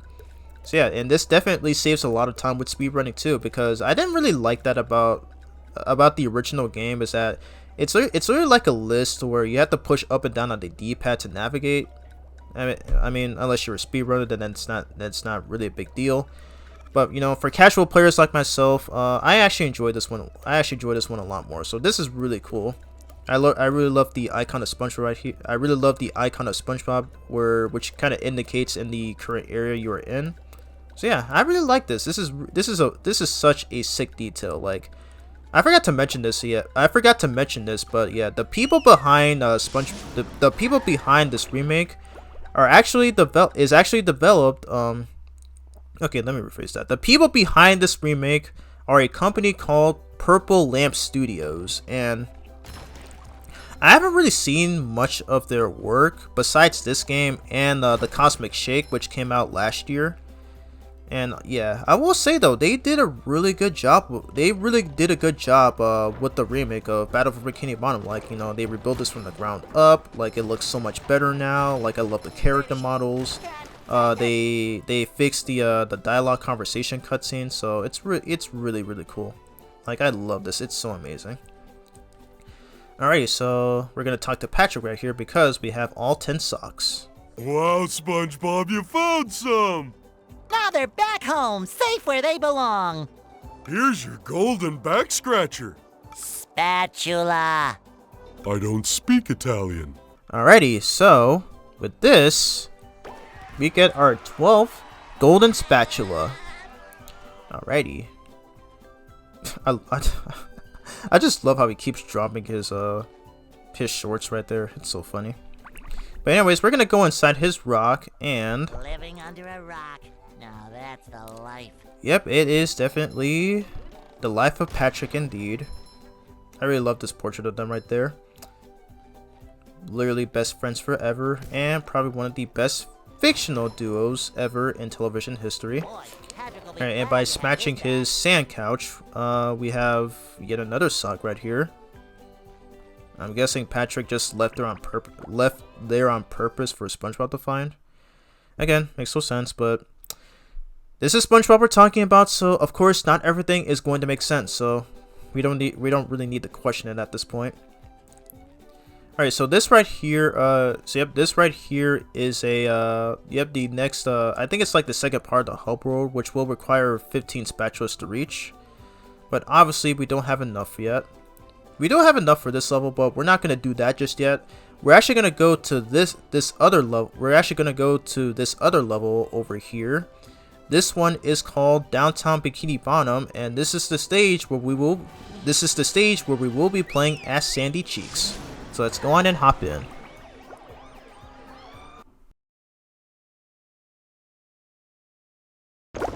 Downtown Bikini Bottom. Once a bustling metropolis, now a debris-covered crater.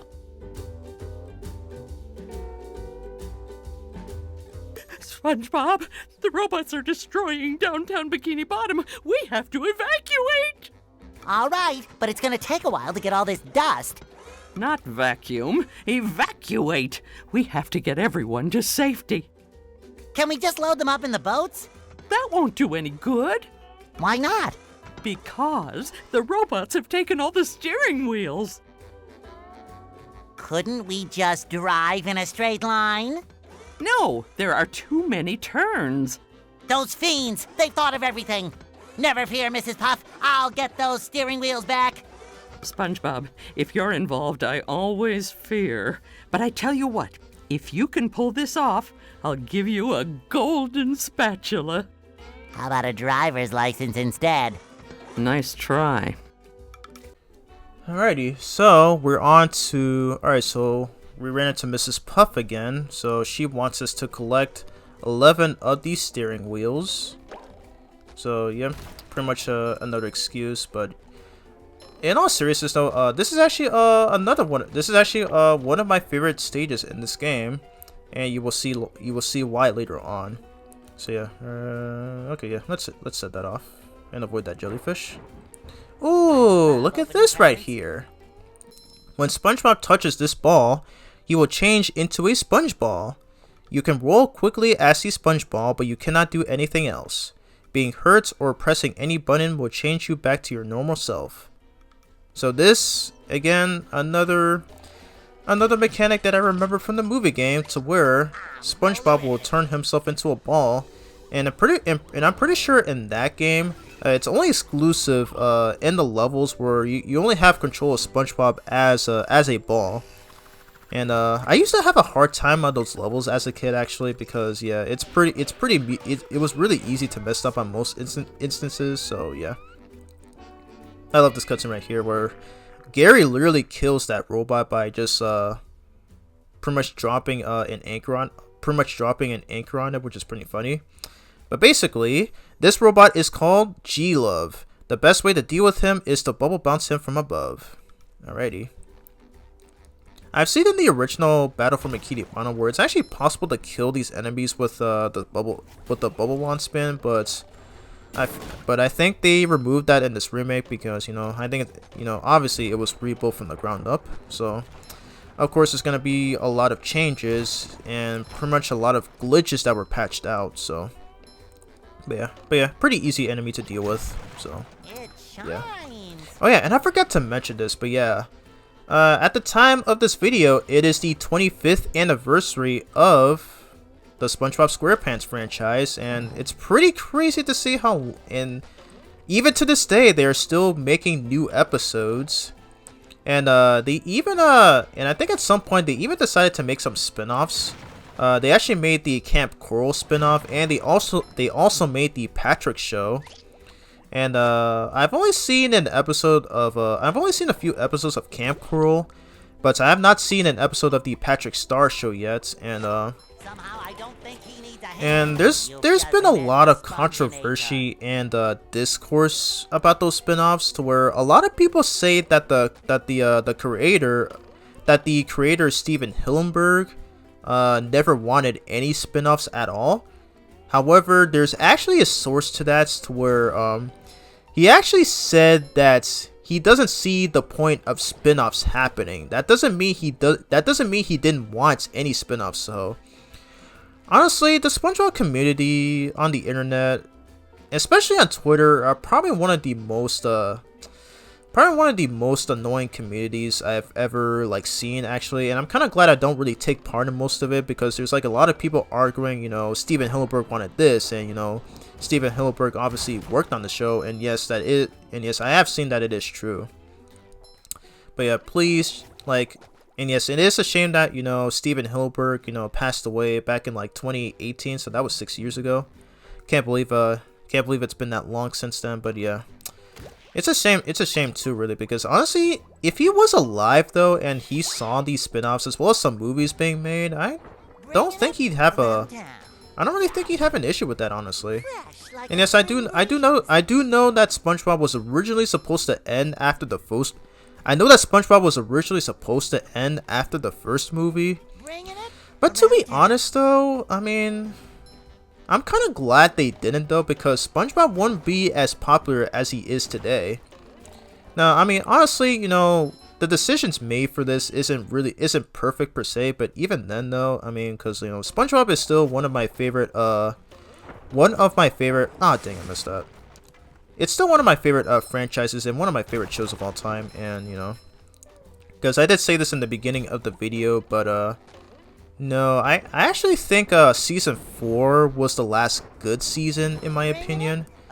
I do think that, you know, and I think season 5 was pretty alright as well. There's a few bad episodes here and there, but it still has some pretty good episodes here and there. But around the 6th season is where I think the show started to I think that's when the show kind of started to get really bad, as there's a lot of episodes that were just really cringe-inducing, especially around its 7th season, which pretty much had some of the worst episodes of the show. And it's really weird though, because I was really young when those episodes came out. I think when season 6 came out, I think I was 7 or 8 years old, and I used to own a SpongeBob DVD that had episodes from that season. And honestly, the only episode that I thought was really bad was the Splinter one. But I actually never noticed that. As an adult, I just never. It's I now realize that those episodes are actually a lot worse than I remember, and I'm like, oh my god. It really makes you wonder what they were thinking with those episodes, and I can definitely see why you know, a lot of people say that the first 3 seasons and the first movie are the only good ones. but that's an opinion that I do not agree with, because I also think season 4 was really good, because one of my favorite episodes is Krusty Towers, where like Mr. Krabs opens up where Mr. Krabs builds a hotel like in the Krusty Krab, and he has Squidward just do all these like annoying some like annoying tasks, which like involve, you know, having to carry suitcases through the stairs and stuff. And I'm actually glad to see that it was really satisfying to see Squidward get back at him and pretty much give him a taste of his own medicine, because, you know, Mr. Krabs though, like, I mean, he's a good character in some instances, but there are times where, you know, he just does a lot of dumb stuff, you know, just to get money. Like one episode where he deliberately sells SpongeBob for 62 cents, or how in other episodes, like I think it's from like season 7 or something, where he literally uses Gary to steal, where he literally uses Gary as a magnet, he literally uses Gary as a magnet, and you know, pretty much to steal money from people, which is pretty screwed up of him to do. And there was even an episode from one of the modern seasons to where he literally tries to kill Squidward just to make a fortune off of his art. It's like, what the heck, dude? I feel like Mr. Krabs is more evil than Plankton himself, and that's really saying something. But yeah, I really love SpongeBob though. Like, you know, he's, you know, obviously he's one of the more iconic cartoon characters of all time. You know, because, you know, I've been watching the show ever since I was 3 years old.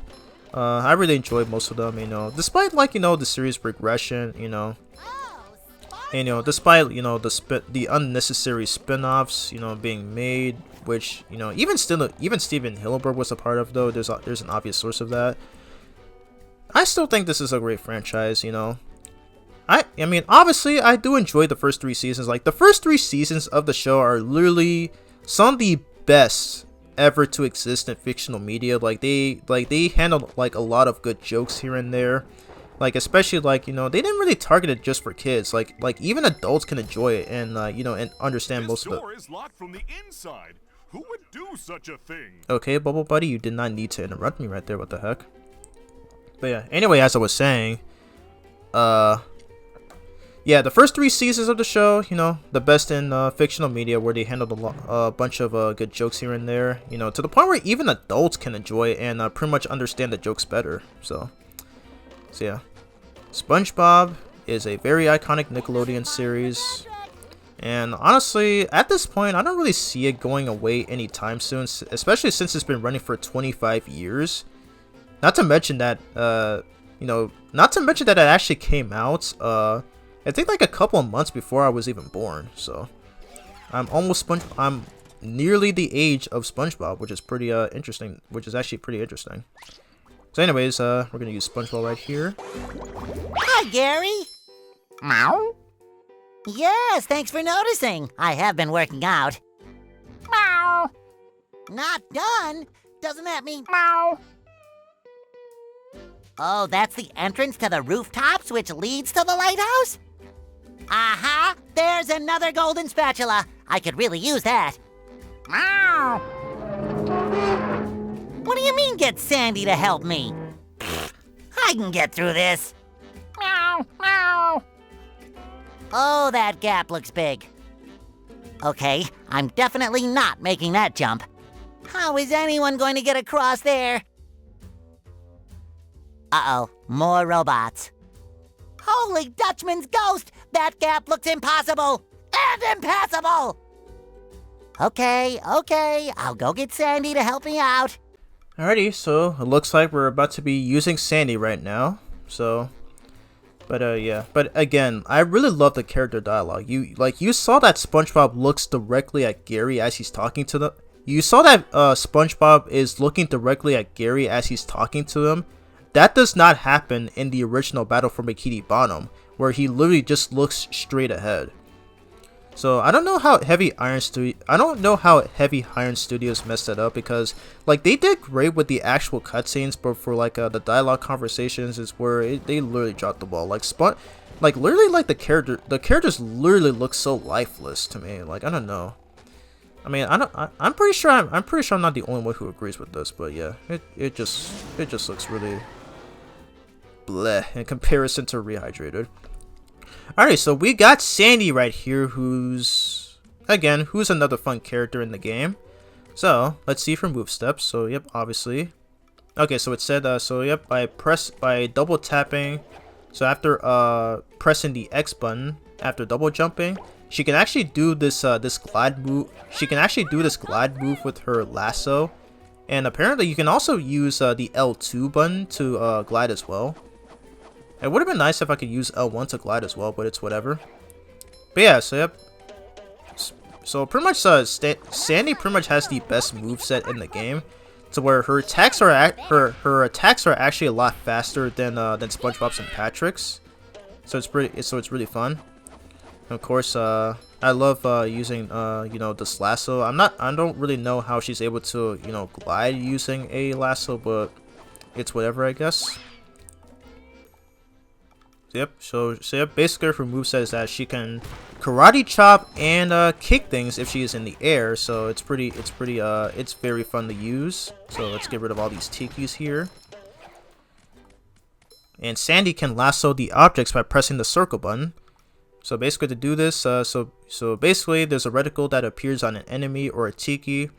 And yep, you just push the circle button, and then Sandy will lasso on to that object and destroy it. And it even one-shots, and it even one-shots stronger enemies. And yeah, I gotta say, you know, Sandy is pretty OP in this game. Like, I mean, you saw her in the show though, where she's able to like, you know, cleanly take care of stuff, and it's actually shown in okay, did I say take care of stuff? No.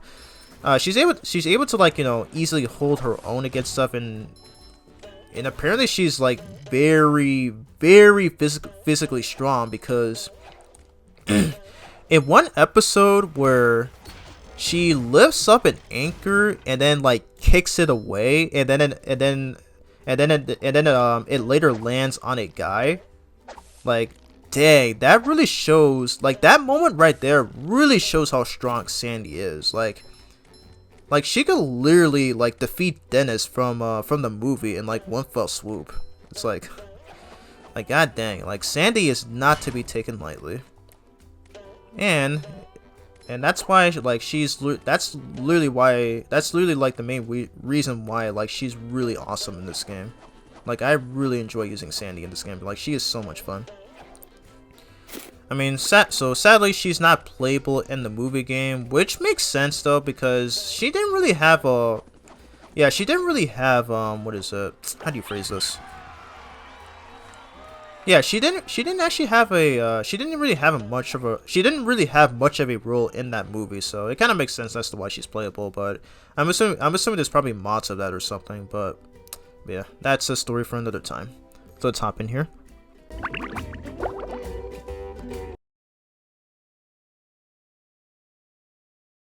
Hey Larry, what's shaking? Sandy! Boy, am I glad to see you. I need your help. My TV reception has been terrible lately. I need to have someone replace my old antenna with this shiny new one. Yes, sir. That there antenna is shinier than a $3 bill. Well, why don't you replace it yourself? I'm not really much of a jumper. So, what's jumping got to do with it? Because the old antenna is up there. Woo! That's taller than a glass of Texas iced tea. The robots have blocked off that building, and I can't do all those fancy moves you and SpongeBob do to get across these gaps. All I can do is flex! Wanna see? Yeah, great. So what are you gonna do with the old antenna? Oh, that? It's yours if you replace it with a new one. Well, I have been getting bad TV reception in the tree dome. Okay, Larry, you got a deal.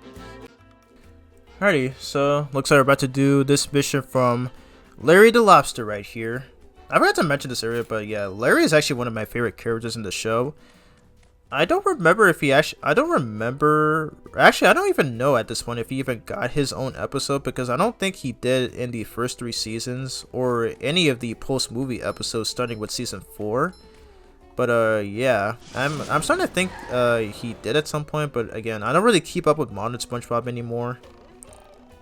Because honestly, the reason I don't really keep up with modern SpongeBob often is that I'm just not really a fan of like the animation style, to where like the characters will make these really weird expressions, like particularly when they're like shocked or like happy or like super surprised by stuff. I don't know, it just looks really weird, like in comparison to like the earlier seasons. So I'm not sure why they do that. I kind of wish they would get back the old animators for those episodes, but it's probably not gonna happen anytime soon. So it is what it is, though. But I feel like the only reason SpongeBob is still running now is because it's for a new audience, I guess. There's always gonna be like some newer SpongeBob fans and maybe even newer Nickelodeon fans in general. Oh my god! Please move! Oh my gosh. She literally just stood there and took the hit.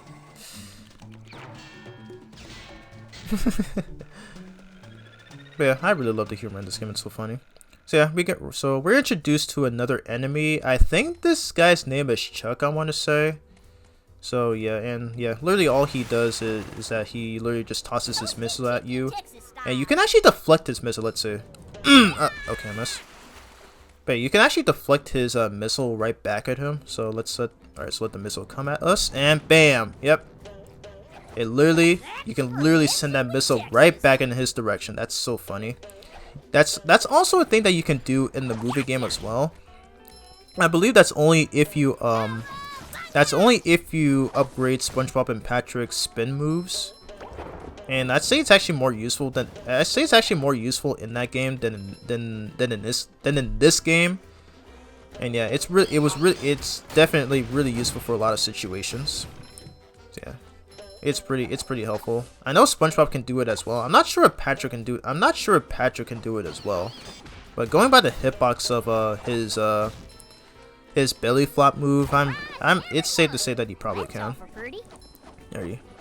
So yes, you have seen throughout this game is that you have these clamps right here, to which you actually have to pay them shiny objects for, and normally these are required for either for like some collectibles, like it's usually required to oh god, I forgot to activate my double jump. That was my bad. Yeah, as I was saying, so yeah, normally these are required for getting an extra either getting an extra spatula or some other collectible like a sock. So yeah, and the reason I'm doing this is that there is actually a spatula. There is actually a spatula in this section, so we gotta hurry up here. I really love this, by the way, like being able to swing on ropes like this. It's always really fun. So yeah, it's pretty much, you could pretty much say it's akin to Spider-Man's web swing abilities, but it's still really freaking cool nonetheless. There we go. Okay, I don't know if the spatula disappears after the countdown ends, but thankfully I got it just in time. Alrighty, so hop back into the secret box. Okay, I did not mean to hit that again. Okay, so we're actually supposed to, or do I have to wait for this? Oh my god. Okay, I'll just take a death. I need to save some time. Okay, so we're actually supposed to go this way. Okay, there we go. Yeah, you can actually hold the L2 button to lasso as well. I don't remember if I mentioned that already. Maybe I probably did, but yeah, because they actually do tell you in the control scheme menu. So by pausing the game. So yeah, there's your tidbit right there. Okay. Anyway, we're gonna keep on traversing through this level. So yep, we're on the rooftops now. So this is actually pretty cool. I don't know if there's like another SpongeBob level that did this. I want to say maybe Cosmic Shake did. Maybe Cosmic Shake had this kind of thing as well. But yeah, I haven't actually played Cosmic Shake in quite some time. I did play through a few levels, but I never actually beat the game. But yeah, a lot of people are saying that the game is actually really good, and as I said earlier, that game was also developed by Purple Lamp, so I say they did a great job with that game as well. But yeah, I'll definitely replay it. I'll probably just do it for a video actually, since I have yet to beat that game. But from what I played with it, it's actually pretty good. I actually enjoyed it. And I'm kind of looking forward to a for another game that that's kind of like Cosmic Shake, because apparently the developers stated that it's actually a long-awaited sequel to Battle for Bikini Bottom, which is pretty cool. And yeah, I actually enjoy that. It's pretty I actually think it's a pretty good game, and yeah, I think I might play that. Not for the next one-shot video, but like but at some point in the future. Alrighty. So anyways, keep on going through these rooftops though, but yeah. But again, I really love the graphics of this remake. Like, they look so much better than in the original Battle for Bikini Bottom. One thing I forgot to state earlier is that you know, it's pretty much similar to the fact that the Crash Bandicoot, like the first three Crash Bandicoot games on PS1, as well as the Spyro games, and even the Pac-Man World 1, and even Pac-Man World 1, like all of those games were on PS1, where they pretty much got the same remake treatment. And honestly, some people say it's like it's better than the originals, while others say the remakes are better than the originals. And at least for the case of Battle for Bikini, at least for the case of this game right here, Rehydrated. Yeah, I do. Yes, I did say. Yep, I do think this is a lot better than the original Battle for Bikini Bottom. Not that I dislike the original. Not that I dislike the original Battle for Bikini Bottom. I mean, that game is still good. It still pretty much holds up today. But I'm actually glad they decided to remake this game, because you know, it seems that the developers knew how popular this game is. So yeah, so of course they just said, screw it, let's remake Battle for Bikini Bottom, but rebuilt from the ground up and higher definition. Okay, that was terrible with the fudge. Okay, wait for the fire's missile. What? Okay, one more time. Let's try again. Okay, never mind. Fine, let's just do this. Okay, there we go. He almost fired his missile right there. Okay, and with that, we got our 16th golden spatula. Hex yeah.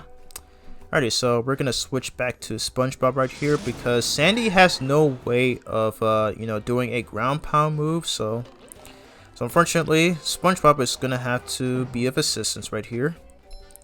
Okay. And I really love the soundtrack for this level as well. Oh my god, my throat hurts from talking so much. Oh my god, and I'm not even halfway done through this video. But yeah, I love the soundtrack for this game though. And again, as I said before, I think it uses the same instruments here and there. So yeah. Alrighty, so that's the end of that rooftop section of this level, and now here we are into our first enemy rush in this game. So basically, what we're supposed to do here is that we have to kill a bunch of these enemies. Okay, don't you laugh at me, okay? And I already got hit twice. That's lovely. So yeah, the movie game had something like this too, to where you also have to defeat a bunch of enemies. And there's even some stages revolving around that, which is pretty fun. Though they can outstay its welcome after a while, and they can become pretty tedious. But all in all, it's still pretty fun, especially if you need like some extra Goofy Goober tokens. Yeah.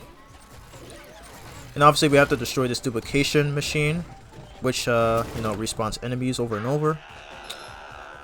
Oh yeah, the sick detail about this game, and I know it was a thing in the original as well, is that whenever a character takes damage, the robots will actually laugh at you, which is pretty funny.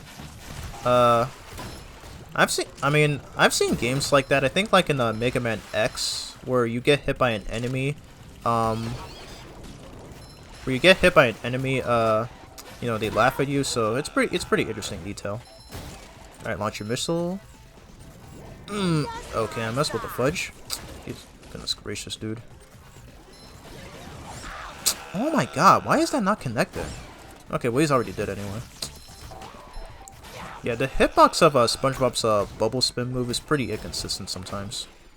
But it's whatever. Okay, I think that's all of them. No, okay, no, we have to destroy that machine up there. We gotta destroy that machine up there. There we go. Alright, boom. Yeah, I think the best way to take out those Chuck enemies is just you know, just pretty much attack them head on. I think it's easier to do with Sandy, because her attacks are a lot faster, but for SpongeBob's like bubble spin move is a lot slower. I think it was faster in the original actually, but for some reason it's a lot slower in this game. So I'm not sure why that's the case. Anyway, so we cleared all those enemies there. So alright, so we need to activate that switch to come right up here. Okay. There we go. Grab that sock. And where does this lead? Let's see. I always forget. Okay, it leads right here. Alrighty, but thankfully this game has a very useful way of backtracking through certain sections. So we're not actually because like if I were to go back in here, we'd have to do the enemy rush segment again. But we are not going to do that. Instead, we're just gonna come all the way back over here where alrighty, quick edits. I am not exactly sure what happened, but my capture card glitched out completely with a black screen. So yeah, I'm not sure how that happened, but thank God I still had that footage saved, because oh my god, I would have gotten so freaking angry if I had lost all of that. But thankfully we're all good, and so far the audio from my mic hasn't cut off yet, so I think we're pretty good so far. So anyways, so we're supposed to come back here, hit that switch. Okay, not hit that switch, but yeah, we're supposed to come back here. Okay, so destroy that duplication thingy. And now we're gonna spend 2,100 shiny objects, so that we have access to the sea needle. So let's go on and hop in.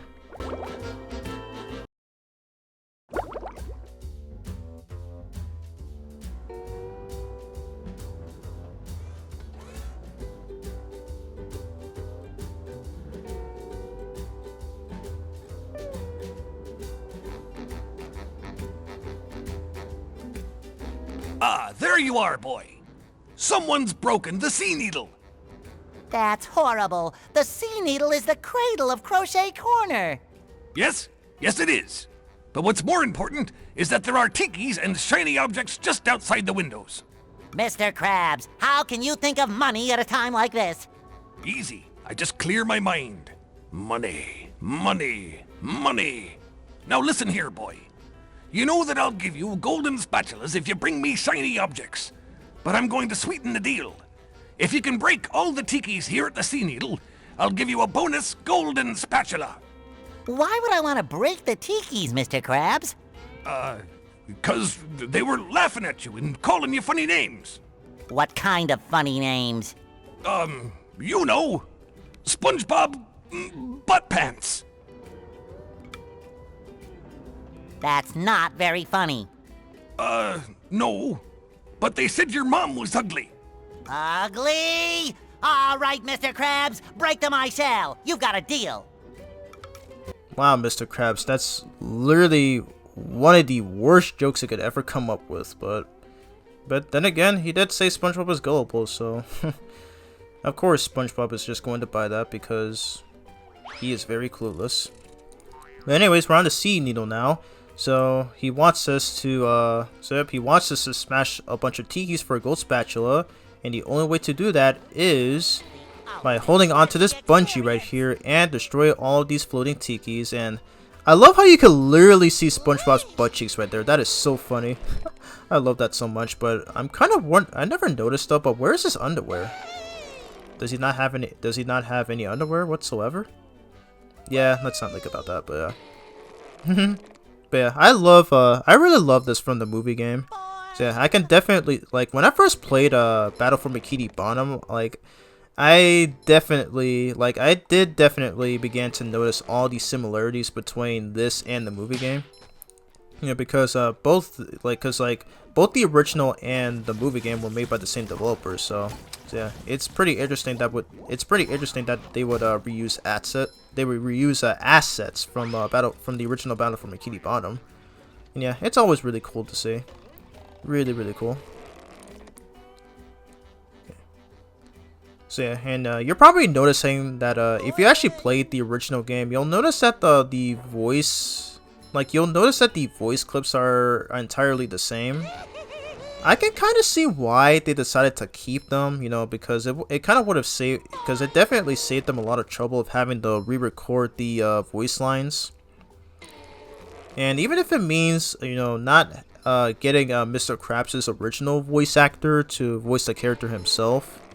Yeah, because yeah, Mr. Krabs is not voiced by Clancy Brown in this game. He's actually voiced by somebody else. I think his name is Joe White. And I kind of think he does a decent Mr. Krabs voice. Alright, get out of here.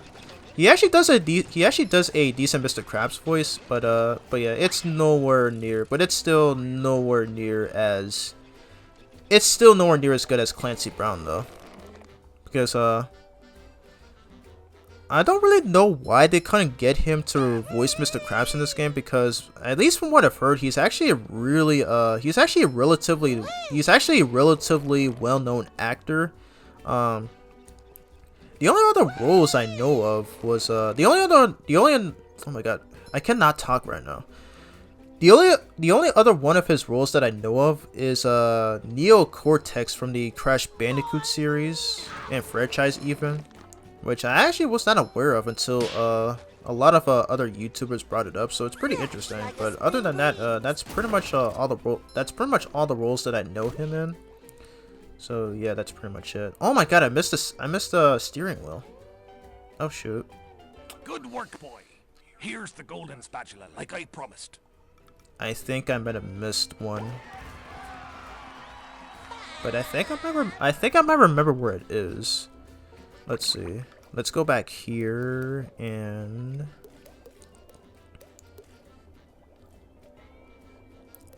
okay. I might be tripping, but I distinctly remember there was one around here somewhere.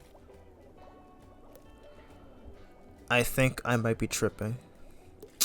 Dang it, dude. How did I mess this up so badly? I would have gotten a free spatula off of here. Okay, let's check again. Okay. Maybe there was one here that I missed.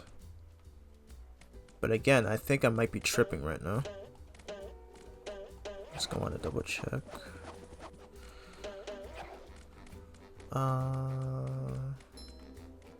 Are you sure there was not one here?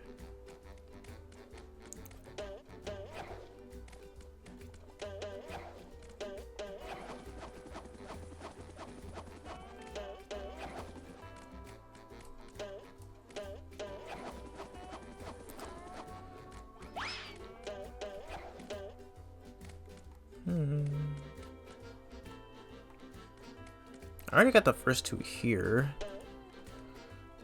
but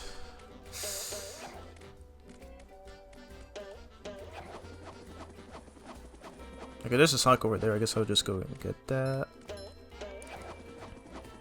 Well, I suppose it'll make Patrick happy. I swear I might be tripping. I don't remember the one that I missed. I'm hoping it's not in that enemy risk section, because I really don't want to do that again.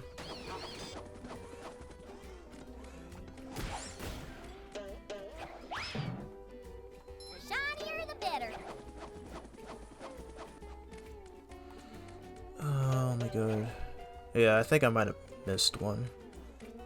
Okay, maybe it's not around here. Maybe the rooftop section, I think, but let's see.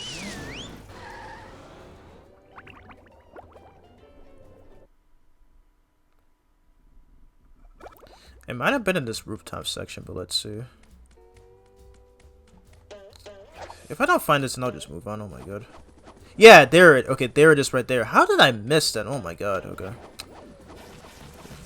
So let's get rid of these guys. Get out of here. Okay, so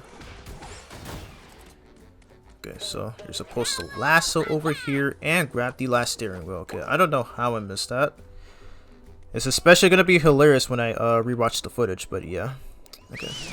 So let's go back to Mrs. Puff and inform her that we have collected all of these steering wheels. SpongeBob, I'm impressed. How did you fight? Well, there were these robots. I met Sandy, and the lighthouse was... Okay.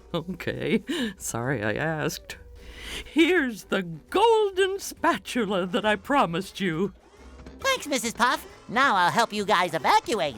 But SpongeBob, you don't have a driver's license. Oh, don't I? No, you don't. Well, if I don't, then what's this? A library card. Oh. Okay, that's actually a really cool detail. They actually have SpongeBob holding up a library card in this game. I don't remember if he does that in the original game, but that's actually really cool. I love that they had him do that in this remake. I swear, man, like this game. Okay, well, remake specifically, like this game has lots of cool details, more than you would ever think. Because I think when it first came out, though, it had like some glitches here and there, but I think they might have patched out most of them. But yeah, I mean, this remake though, like if you have never played Battle for Bikini Bottom before, I definitely recommend this remake. Like, especially for newcomers like myself who never got to experience the original Battle for Bikini Bottom as a child and got to experience it for oh my god, I cannot talk today. What is wrong with me? This remake is especially good for newcomers like myself who never got a chance to play Battle for Bikini Bottom as a child, but getting to re-experience this remake. Dang, like seriously, they did a really good job with this. It looks so cool, especially if you're playing this on a high definition TV like I'm using right now. It's so good. Like, like if you it's pretty much like, again, it's like the Crash Bandicoot games and the Spyro games, as well as Pac-Man World 1. Like all those games that were rebuilt from the ground up for current gen consoles. It's really chef's kiss, like literally. There have to be some non-student drivers around here. Alrighty, so I think this level is done. Okay, so there's only one spatula we did not get, but we need the cruise bubble, and we do not have that yet. So unfortunately, we're not going to be able to get that spatula, but I don't think I'm going to show that off in this video though. So I think we're all ready to move on here. So let's head back to Bikini Bottom. Okay, so we have enough spatula. We have enough spatulas to do the first major boss fight of this game. So we still have Mr. Krabs right here. So, do you want to trade shiny objects for a golden spatula? Alright, we have like 7,000 shinies, so we're probably gonna save that till later on. Alrighty then. Come back when you're ready to trade. Thanks, Eugene. But yeah. So yeah, I think okay, so if you go right here, yeah, so you have to pay Mr. Krabs.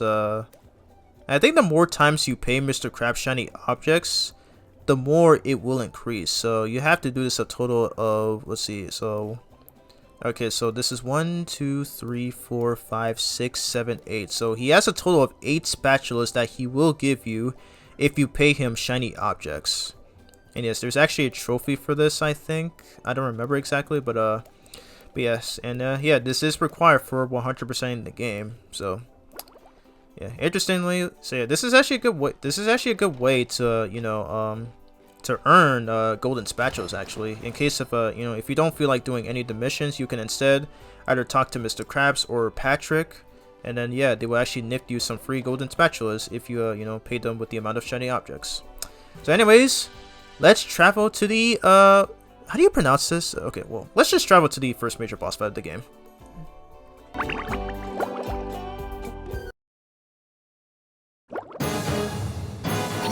I have brought you two here to face a great challenge. I've got nerves of steel and muscles of sand. And eyes of jelly. My Poseidon has been breached by a mighty foe whom you must vanquish. Bring it on, Your Highness! Bring it on! In this corner, defending the Poseidon, a small square guy. And his challenger, A huge murderous robot shaped like a squirrel. Look, it's a giraffe. I think I need to get home to feed Gary. Alrighty, so this first major boss is a robots of Sandy, or as I like to call it, a Sandy bots. So yeah, this is a rather very easy boss. So she tries to attack you by karate chopping or doing a body slam like that, and she also does this to where she would slam her whole body on the ground. And you can pretty much just use this. You can pretty much use this as an opening to pretty much launch her head up into that that thing up there. And wow, already first phase done. I wanna play. Patrick, we're not playing. We're fighting for our lives. I wanna play. Oh, all right. Alright, so it's now Patrick's turn. So yeah, so pretty much the same as before. This time, the Sandy bots will actually run towards the end of the arena, and she will actually stretch her legs. But yeah, they're pretty easy to avoid. So after she slams her body, you can pick up her head and just throw it at this monitor, and it also deals damage. But yeah, this boss fight is actually a lot slower in the original Battle for Bikini Bottom, but here it's actually a lot faster. Like, she attacks faster, her movement is faster and stuff. Like, if you're doing a speed run, like, you can literally beat this in under a minute. Like, it is that insane. Like, even more so than in the original. So yeah, again, another reason why I enjoy playing Rehydrated more than the original BFBB. Alrighty, so one more hit. Okay, she's gonna go right here, and we can easily avoid this attack, just like that. That's something that you can do in the original as well. Alrighty. Okay, and launch its head at the monitor. Come on, Patrick. There we go. I've never seen such an electrifying match. That was fun. Your turn, SpongeBob. Oh?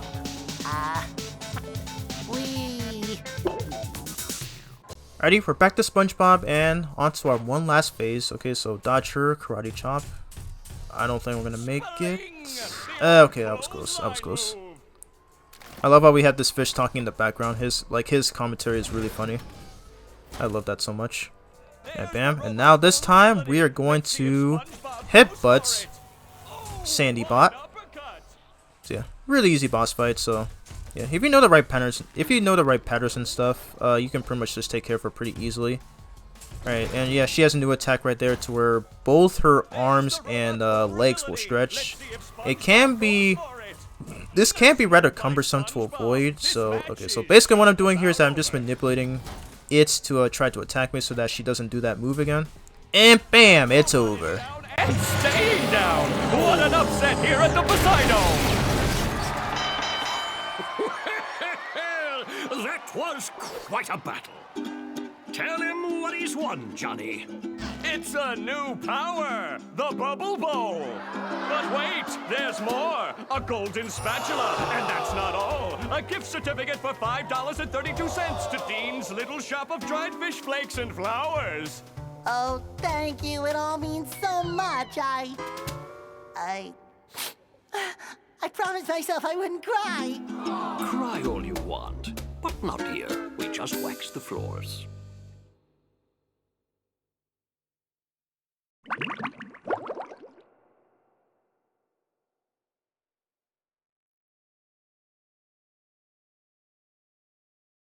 Hey, Plankton. Yes, what is it? I was just wondering why all the robots seem to be coming from inside the chum bucket. Have they? I really haven't noticed. Yeah. And then there's that big flashing neon sign that says Robot Headquarters. SpongeBob, I'm your friend, right? No, not really. Exactly, and as your non-friend, I worry about you. Like right now, you're thinking too much. I'm worried you might really hurt yourself. Tell you what I'm gonna do. I'm gonna think for you. This way you won't hurt yourself, and you can just keep working on getting me into the chum bucket. Thanks, Plankton. You're the best non-friend a friend could have. No more thinking for me. Alrighty, so with that, we're now on to the second Okay, I think I think the best way to phrase is that we're now onto the second portion of this hub world. So now we got Sandy's tree dome right here. We have Shady Shoals, which is the what is it? How do I phrase this? The main residence of Mermaid Man and Barnacle Boy. And we also have. Let me teach you how to bowl a bubble. Press this button and you'll bowl a bubble that can knock down robots from a safe distance. Wow!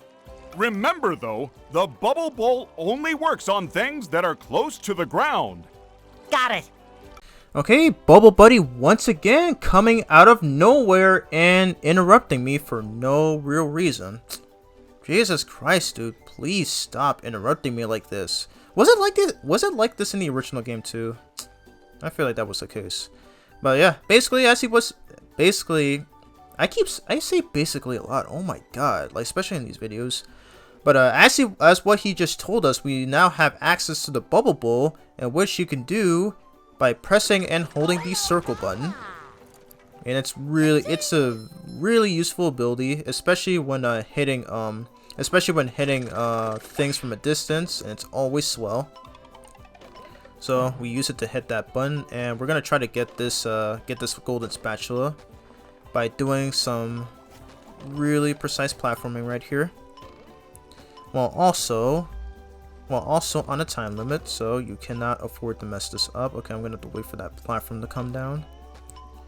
They look a lot like the ones from the movie game, interestingly enough. There we go. Got our 21st spatula. I kind of want to see the movie game get the same treatment as this game does, to where like it was rebuilt from the ground up, though.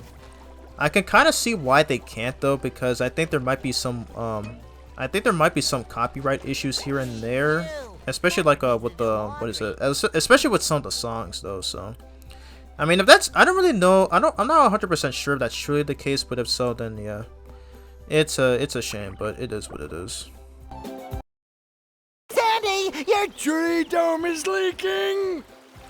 Them there robots busted up the glass, SpongeBob. I got a treehouse chock full of robots and it's all your fault, so get in there and clean up your mess. Alrighty, so once again we are doing another enemy rush mission. So once again we gotta kill all these enemies here, so that Sandy will give us a free spatula. I'm safe to assume that maybe the robots must have like tried to attack her tree dome at some point, which is causing that to happen. So yeah, that's lovely. So we gotta save Sandy right here. So let's get rid of all these robots right here. And for some reason, SpongeBob is not wearing his water helmet, so he could literally die. So he could. I'm surprised. Alrighty then, that's much better. I suppose you'll be needing this more than me. Okay, well that was a lot faster than I initially thought it would be. But yeah, like you'd think SpongeBob would instantly die from this, but no. I mean, they didn't really like incorporate like some sort of like a mechanic where like he would literally just die like after like, you know, like maybe after like a minute or a few seconds, but no, that's not the case, not even in the original. And Patrick, what the heck are you doing? Are you stalking us?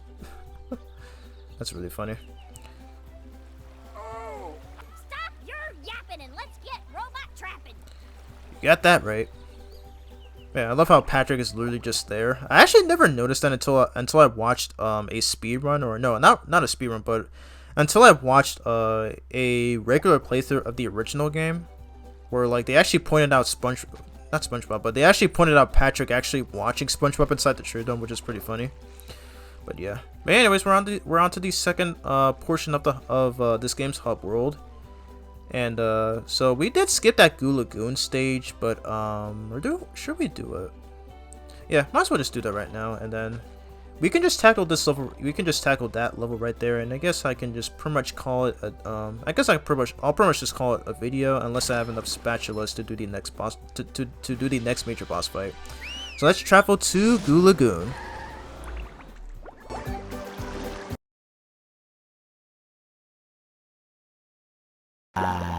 Goo Lagoon, a sun-drenched beach of sludge at the bottom of the sea. But all is not well here on Paradise.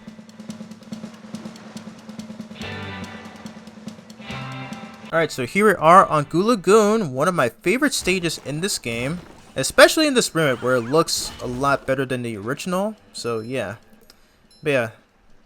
Oh, this I remember from the movie game. Where you can also use the bash ability to flip over these platforms.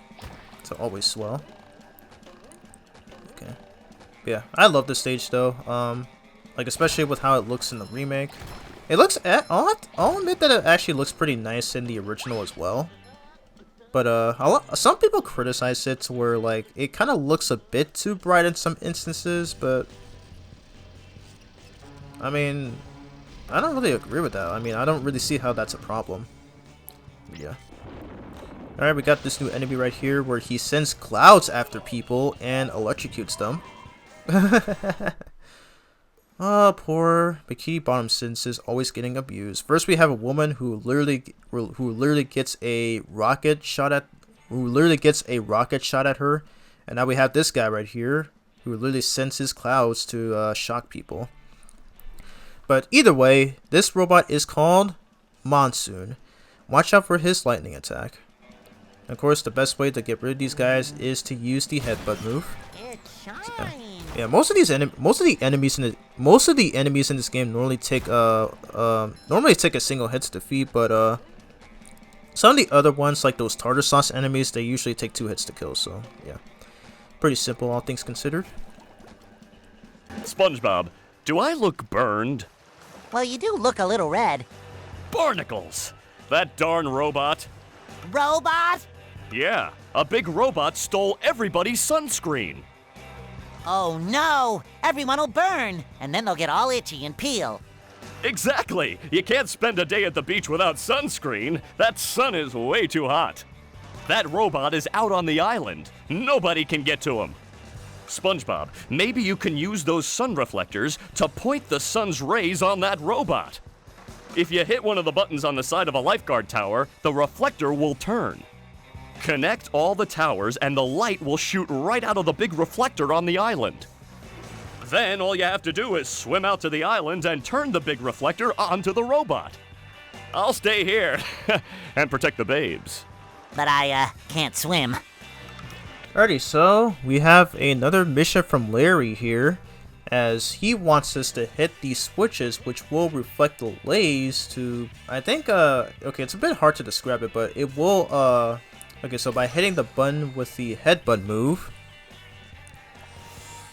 yeah, it will actually turn those laser thingies into the mirrors inside the lifeguard towers, and you gotta make sure you actually have to make sure they all connect to one another, because as Larry just said, we need to use all of these so that we can destroy that robot all the way over there, but we're not able to reach him right now. So this is literally all we can do at this point. So we're gonna, okay, so we have to hit the other, no, okay, so we have to go all the way over there. Alright, so bounce on that guy. It's nice to see that that guy decided to give us a big boost. So we're gonna hit that switch. Alright, perfect. Ah, okay. Jerk. So we're gonna hit okay, I'm gonna try to get that green shiny object right there. Yeah, I love how you can use these floating tikis here. You can actually use these floating tikis here as platforms. So yeah, but we're gonna destroy them anyway because they have outlived their usefulness. And that last one gets to live because I have no way of damaging it there. Okay, so we're gonna, this is the next one, so we're gonna hit the button, and is that gonna work? Okay, it works. Okay, nice. I think the movie game had something like this, but I can't exactly recall whatsoever.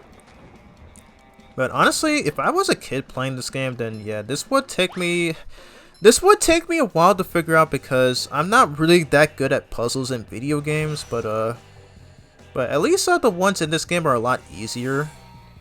The ones in this game are actually a lot easier than they look, so thankfully they're not as tedious or like, you know, try hard heavy, but you know. Okay. Okay, so the next one is over there. Alright, let's get that guy out of the way. Hit this and then will it connect? Okay, nope, that's the wrong one. So we got to hit the other one. What's this? You can get to the island from the pier on the other side of the sea caves. Yep, Larry literally already told us that. And there we go. So that's all the lifeguard towers, but it's still not enough. But again, we still have to reach that site there. So, which means we have to go through this whole level in order to reach that pier. Get rid of this dude. You can actually play as Patrick. You can actually play as Patrick in this section because there is a sock that's located somewhere. I think it's on the platforms that would appear there, but we're not gonna be doing that right now. So yeah. Oh no! The children's balloons have been overfilled! They're carrying the children out of control! I don't know, Mrs. Puff. It looks like they're having a lot of fun. Yes, too much fun if you ask me. You can save the children by bubble bashing each of the balloons. Bubble bash all the balloons, then come see me for a reward. Can do, Mrs. Puff. Alright, as if Mrs. Puff wasn't already a terrible teacher, it seems she's not very good at protecting her students, so... I mean, SpongeBob isn't wrong here. It kinda definitely looks like they're having fun here. Like it kind of seems like they're having a good time. And yes, the only way to... Is this guy okay? What the fudge? Jeez, SpongeBob hit him so hard he became dizzy. But yeah, the only way to rescue these students right here is by using the headbutt move, so that they will eventually be free. You think they would have come up with a better way to, like, you know, save the kids, but whatever. I appreciate what this game's trying to do. Alright, so there's another duplication machine that will cause these enemies to reappear. And yep, alright, so we already took that out along with that enemy. And I think there's another sock that we can get. There it is. And we have 9. Okay, so we only need one more so that we can get another free spatula from Patrick. Okay. Get rid of that. And set up that Thunder Tiki. Alright, so here we're gonna play as Patrick's. We're gonna be playing as Patrick so that there's actually a section that only he can get across. So this requires having to pick up the stone tiki so that we can get all the way up here. Alright, so unfortunately we're gonna have to spend a lot of shinies on this one. So honestly the best way to like farm for shiny objects is well you'll pretty much see why later on. Alright, so bounce on these platforms, and again, do not touch the goo because otherwise it's instant death.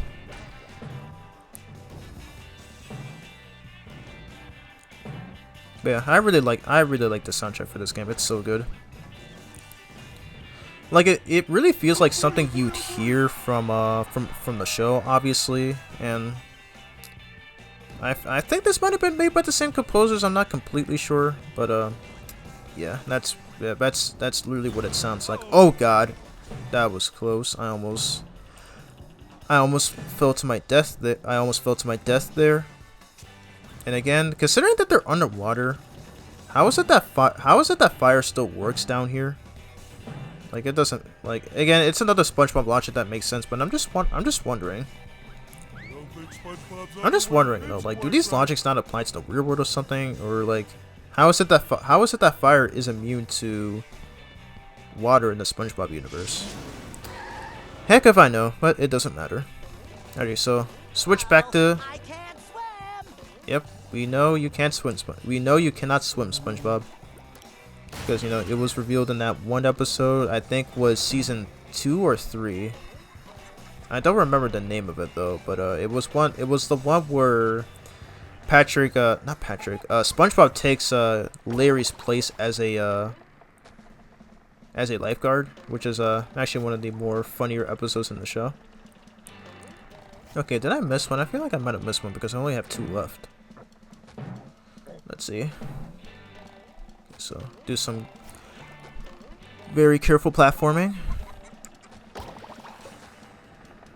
Yeah, I think I might have missed one. I'm supposed to have 4. I'm supposed to have 4 by that point.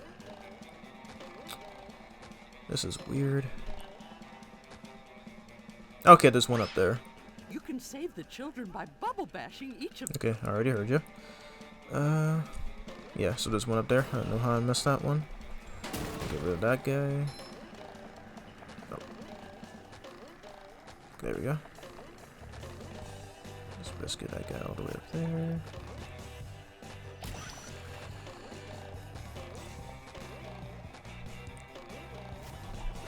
Oh my god, where is he going?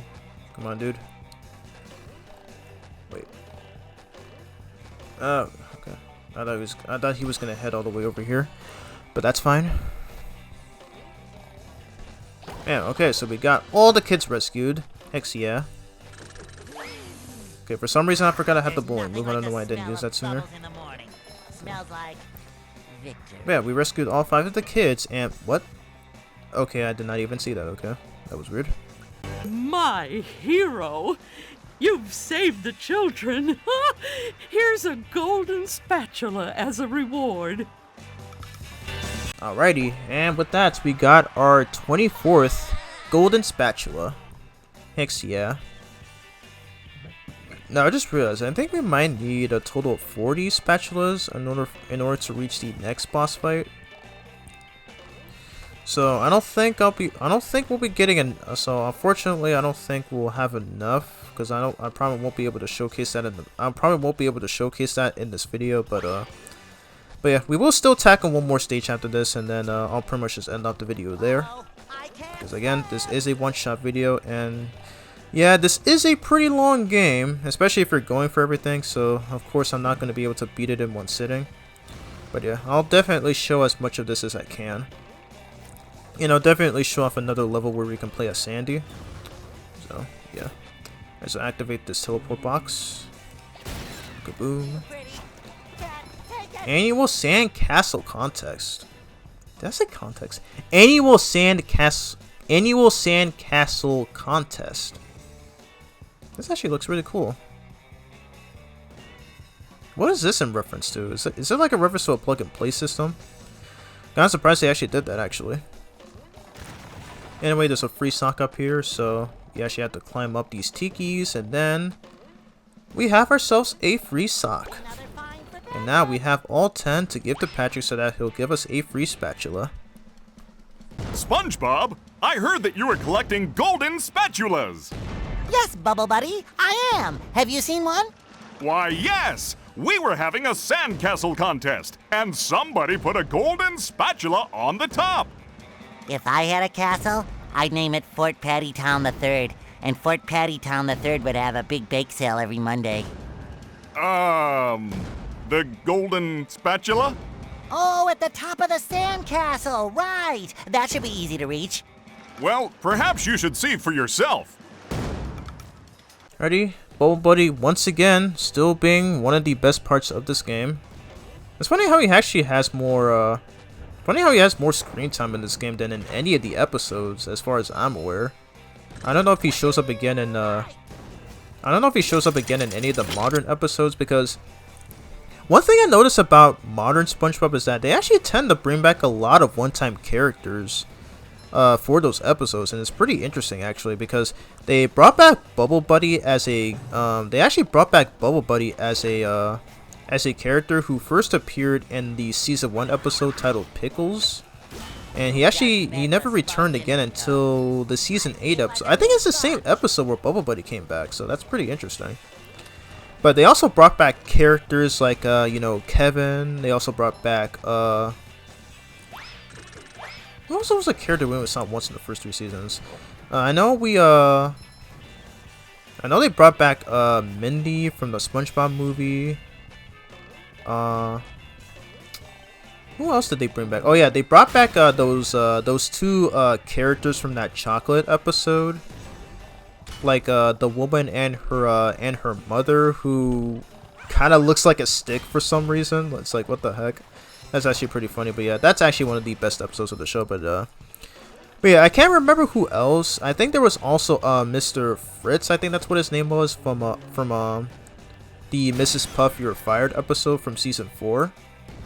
And yeah, I think that's pretty much all I remember. I'll definitely look into it after this video. But yeah, I mean, I guess you can argue it's pretty much just nostalgia pandering. I mean, I can kind of agree as that's literally what modern SpongeBob is at this point. But one of the only things I can appreciate about it is that they actually brought back one-time characters, and like the characters who only appeared once from the from the earlier seasons.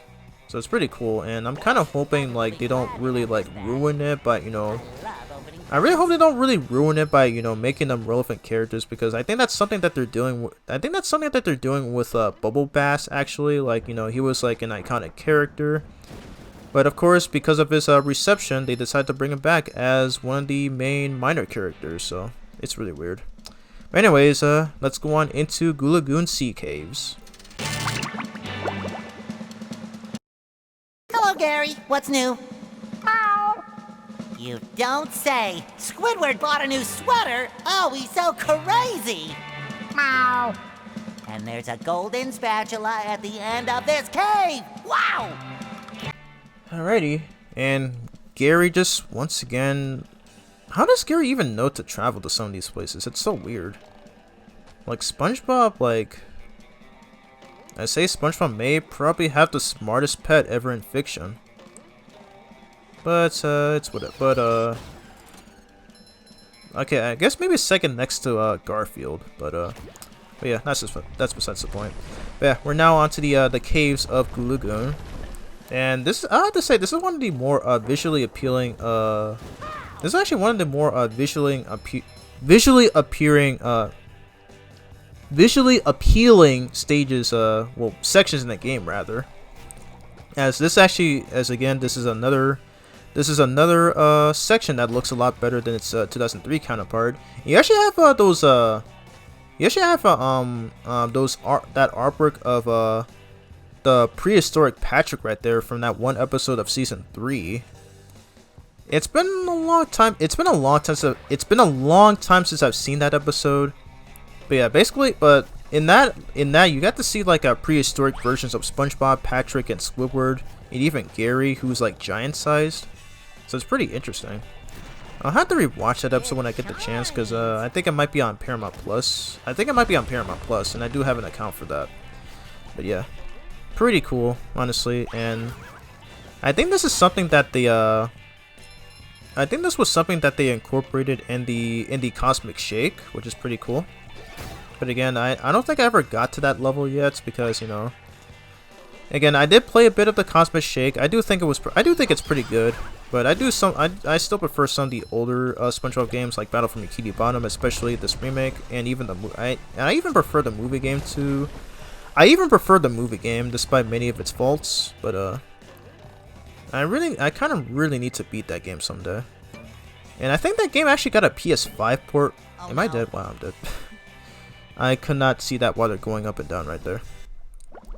But yeah, I think as of recently, that game actually got a PS5 port, and I still have yet to upgrade it to because I do own a PS4 copy, because they didn't actually make a PS5 version when that game released. But yeah, it seems that Nickelodeon and Purple Lamp finally listened to the fans, and they decided to finally make a PS5 port of the game. So yeah, I'll definitely do that at some point, and I'll probably just do that off screen, and then I'll probably just eventually do a video on it for my one-shot series. But yeah, it's pretty cool, honestly. Really cool. Okay, so take out the rest of those guys, and yep, we already made it to our goal of the caves of Goo Lagoon, and we got our 26th golden spatula. Alright, so before we leave, oh dang, okay, I forgot to open up the other box. Alright, so we're gonna have to do this. So let's go back to the very beginning of the caves of Goo Lagoon. So that's we can spawn right here. Okay, so we gotta activate that box first. I don't know how I forgot to do that. And does Patrick actually have dialect to Gary? Let's see. Hey, Gary. Hey, Gary. Yeah, looks like it doesn't have anything to say there. Okay, yeah, there was a sock there, but yeah, I'm not gonna go for that. Instead, we're gonna do this. So we have to pick up a throw fruit. Yep, here it is. So once again, freeze the goo so that we can walk on it. And you have ourselves a free sock coming up right about here. Okay, so that's so far our 11th one. Okay, not 11th one, 12th one. What the heck? What is wrong with me today? There we go.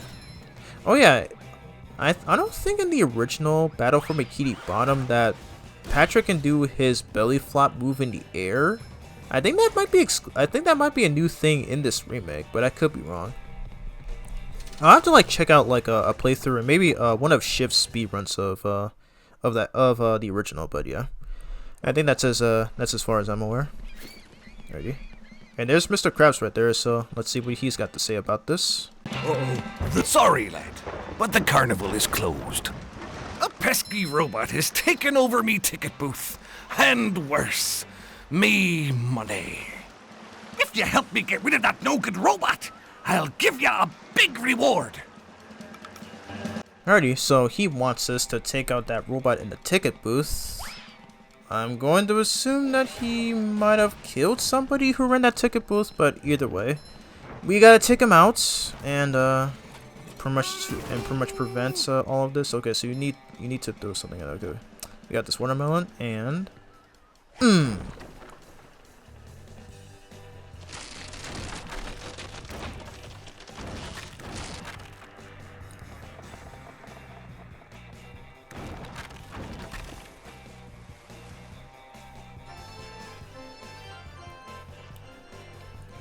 Alrighty, so that about does it.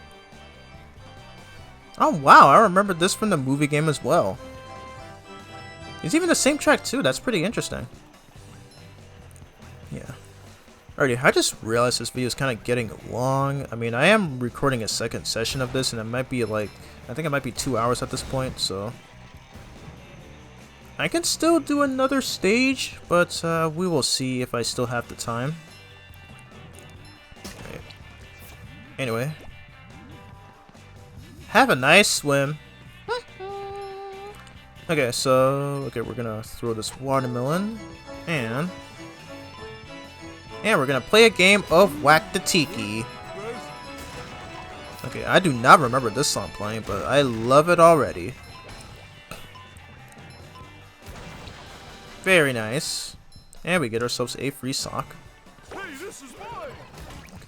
I get that guy out of the way. There is a spatula right there. I think we might be able to get that, but we will see. Alrighty, we're getting pretty close to 10,000 though, but we still need another 1,000 in order to, reach that, of course. You gotta be careful about these things though, because they actually have a hitbox. So if you actually walk up to them, you will take damage. So be extra careful about that. I don't remember if it was like that in the original as well, but in any case, do not touch them. Do not touch them at all. Okay. Anyway, do some more platforming. And is this a skee ball? What is this? SpongeBob needs the bubble ball power to play the skee ball game. Okay, let's try that. We already have the bubble ball move, so let's give it a shot. We are gonna switch back to Patrick eventually because we still need him to traverse through stuff. And I think you get free shiny objects if you launch the bubble ball into those holes there. So I got 40. I think the middle one gives you 40. Okay, let's try again. Okay, I just got 20 out of that. Okay, will this land? No? Okay. Yeah, this is pretty whack sometimes. Now, there's actually a glitch in the original game to where if you actually have Patrick throw a stone tiki into one of these holes, and you switch to SpongeBob and then you use this bowling move, and have it land in the same hole where that stone tiki is in, you can actually rank up a lot of shiny objects. And yep, that is something that you can do in a speedrun of the original game, in which Shift has showcased a ton. In his speedrun videos on the original Battle for Bikini Bottom. So yep, I recommend checking that out. Yeah, again, I'll link that on the description below. But yeah, unfortunately, you cannot do that in this remake because obviously it was rebuilt from the ground up. So you cannot perform the same glitches as its original counterparts. But I think there are still some glitches that you can perform in this remake, but most of them are only exclusive to the original. So yeah, if you plan on speedrunning this game, just keep that in mind, that you cannot perform some of the same strats as you can in the original Battle for Bikini Bottom. Okay, thank God. So just avoid those enemies there. Make sure they don't hit you as you're carrying the watermelon. Okay, get out of here. Pretty sparkly thingy. Alright, some more platforming.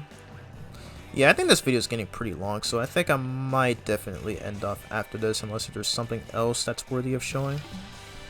Alright, so we're gonna spend some more shiny objects. So, okay, so unfortunately we did not get 9,000, but it's fine, I guess. But I think this gives us a free sock, so we're gonna go on and hop down here. Slide music intensifies. This one goes boom. Oh God, I got hit by a thunder tiki. Clear as a whistle.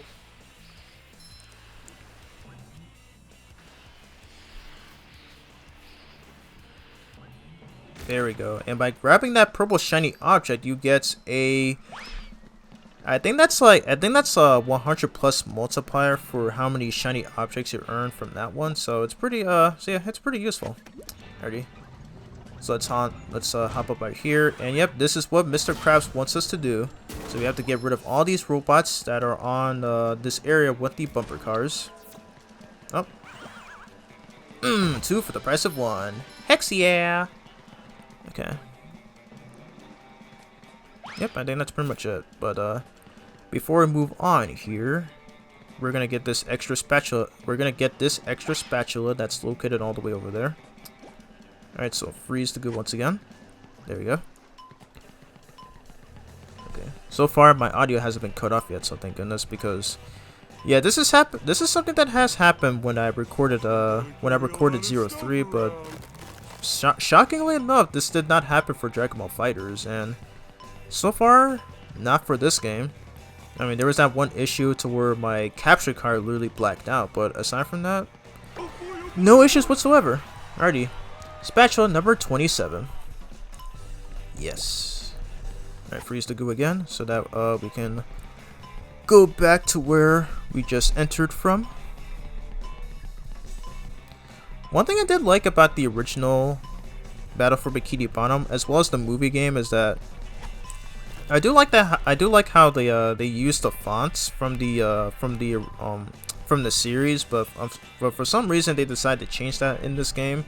Although you can still see the font in some of the signs from from earlier, like in the earlier stages, but like for fonts like this though, yeah, they just decided to use a different one, so it's really weird.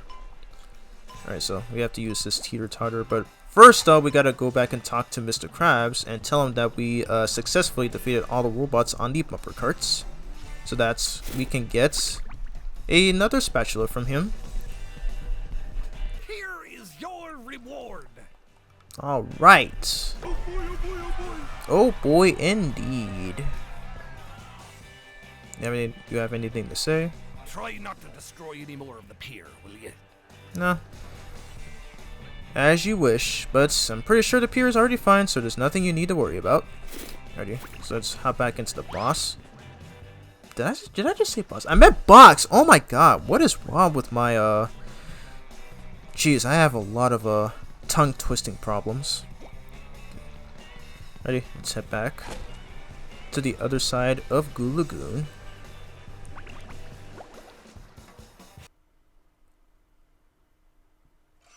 So yeah, because I'm playing this on PS5, I think the load times are a lot shorter, I believe. So but yeah, I think this is where I'm probably going to end off because I think the first session of this video was like almost 2 hours, and I feel like this might be a 3-hour video. So I don't want to make super long videos though, especially if it's on a game that you know, that takes more than just a few hours to beat. And I know that Battle for Bikini Bottom is one of them, especially if you're trying to go for everything. So yeah, that's not what I'm going to do. But there we go. We hit that last switch, and we managed to successfully destroy the robots on those boxes right there. And I guess I can bring this up right now, but yeah, in those speed runs by Shift, he actually performs a very unique glitch to where I think he takes damage from the goo, and then I'm not sure, it's hard to tell how he does it, but basically like it sends SpongeBob like backwards, and then when he does this this bubble bounce move, like it's actually like the move is actually infinite, and it doesn't cause SpongeBob to go down completely, well, move down completely, I mean.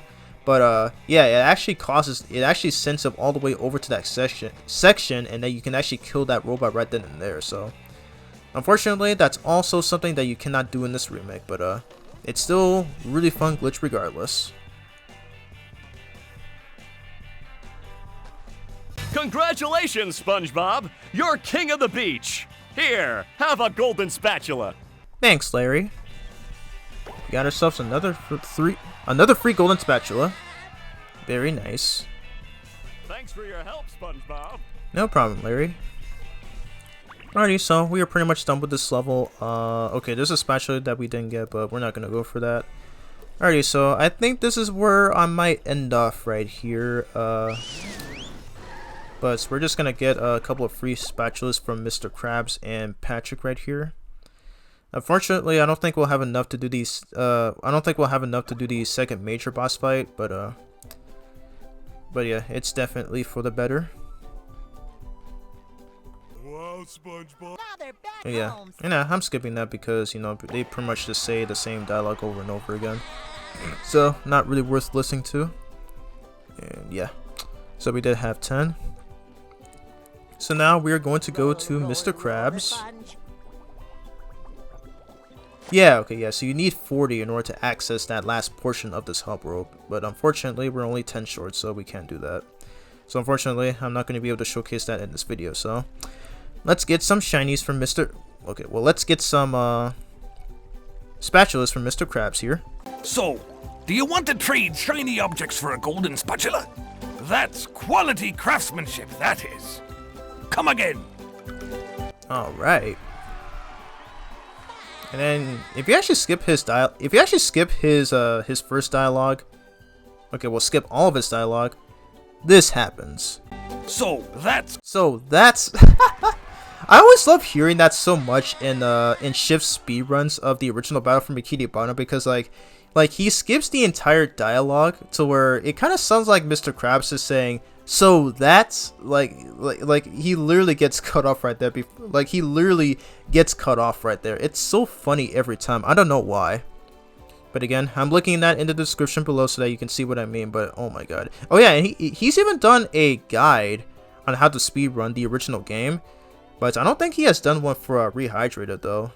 I mean, it's no surprise though. I feel like he prefers playing the original more than Rehydrated, which is an opinion that I do not share. But you know, I can see why a lot of people prefer playing the original Battle for Bikini Bottom over Rehydrated. But for me personally, I enjoy playing this game a lot more than you know, than the original, as I stated so many times. So yeah, that's the game right here. So I am gonna save, and I guess before I end off this video, I'm actually going to be booting up my 100% save file where I actually collected all 100 spatulas and all 80 of Patrick's socks, and I have therefore platinumed this game, which I guess I will show at the very end of this video. So let's see. So we're going to go to...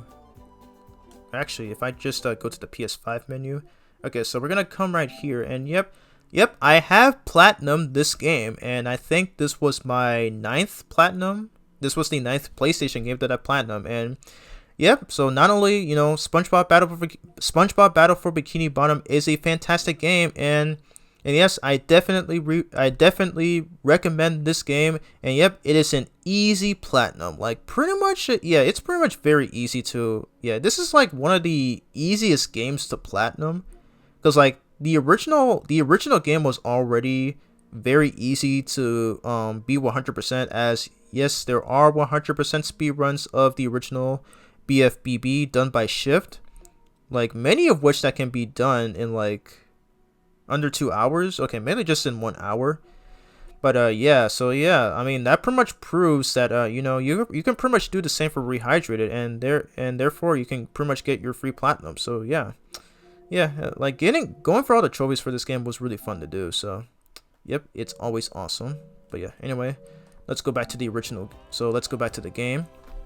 But yeah, there's one thing that I actually want to show off here before I end off, is that so we're gonna need SpongeBob to go all the way over here. And yes, I will say the SpongeBob actually controls a lot better in this game. I think I mentioned that before. So yeah, so by paying 40,000 shiny objects after talking to the guy inside the ticket sale, you have access to the theater in which you can actually view concept art, which I think was actually omitted when this game initially first released. Yep, and by going inside, you can actually view the concept arts of and the behind the scenes stuff of when the original 2003 game was being developed. Yep, so yep, you have concept art of some enemies here, some concept art of some stages, and all that stuff, and it's all really cool. Like, this is amazing. Like, I'm actually decided. Oh my god, my throat hurts so bad. But anyways, yeah, I'm actually they decided to keep this in for even Rehydrated, so it's really cool. I don't know if these were in the original game, like some of these artworks in like some of these concept arts. Like I don't know if they were in the original 2003 game, because again, I don't really play the original Battle for Bikini Bottom anymore, because you know, again, I find myself enjoying this way more, mainly due to the updated graphics and character models and such, as well as the improved dialogue conversations. And we have this right here. So we have the Squidward bots, which was actually cut from the original game, but they actually re-added this in this game's multiplayer, which is another thing that's exclusive to Rehydrated. So it's really cool. I mean, it's still not in the main story mode, but you can still fight it in the multiplayer. So it's really cool. Alright, so we have Sand Mountain here, which unfortunately I'm not going to be able to show off in this video. We have Robo SpongeBob, which is the final boss of the game. We have Kelp Forest right here. We have concept art of Jellyfish Fields. We got more of that here. All that jazz. We have this enemy right here that shows up in the later levels. I don't think we fought against this enemy on the that's on the center left of the artwork. We have those cow enemies that only appear in the dream levels. We have that thing from the Murmur Layer stage, or no, I think it's from the rock bottom level. And we have the Chuck enemy that's on the bottom right. And we have the dehydrated SpongeBob that we just saw in that mission with Sandy. We have concept design of the bus stops. We have Robo Sandy, which we just fought. We have King Jellyfish. We have the Fine Dutchman, who appears in the final level. No. I think in the second to last final level of the game.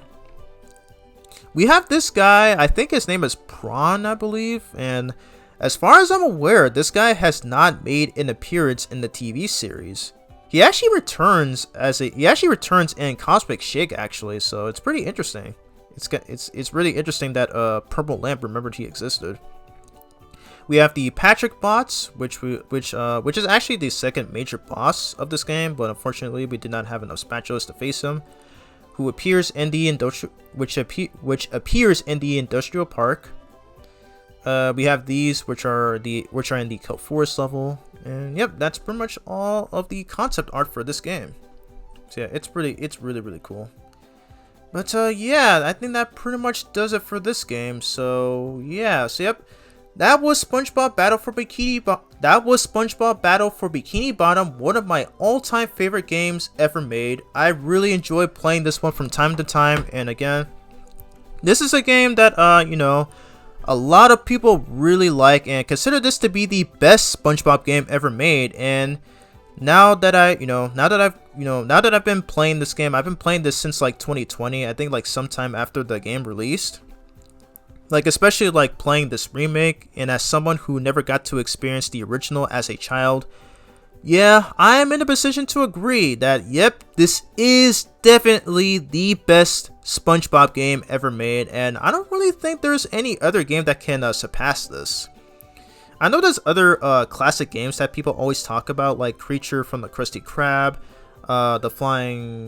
that Flying Dutchman game or whatever it was. I think it was called Revenge of the Flying Dutchman, which I think was a PS1 game.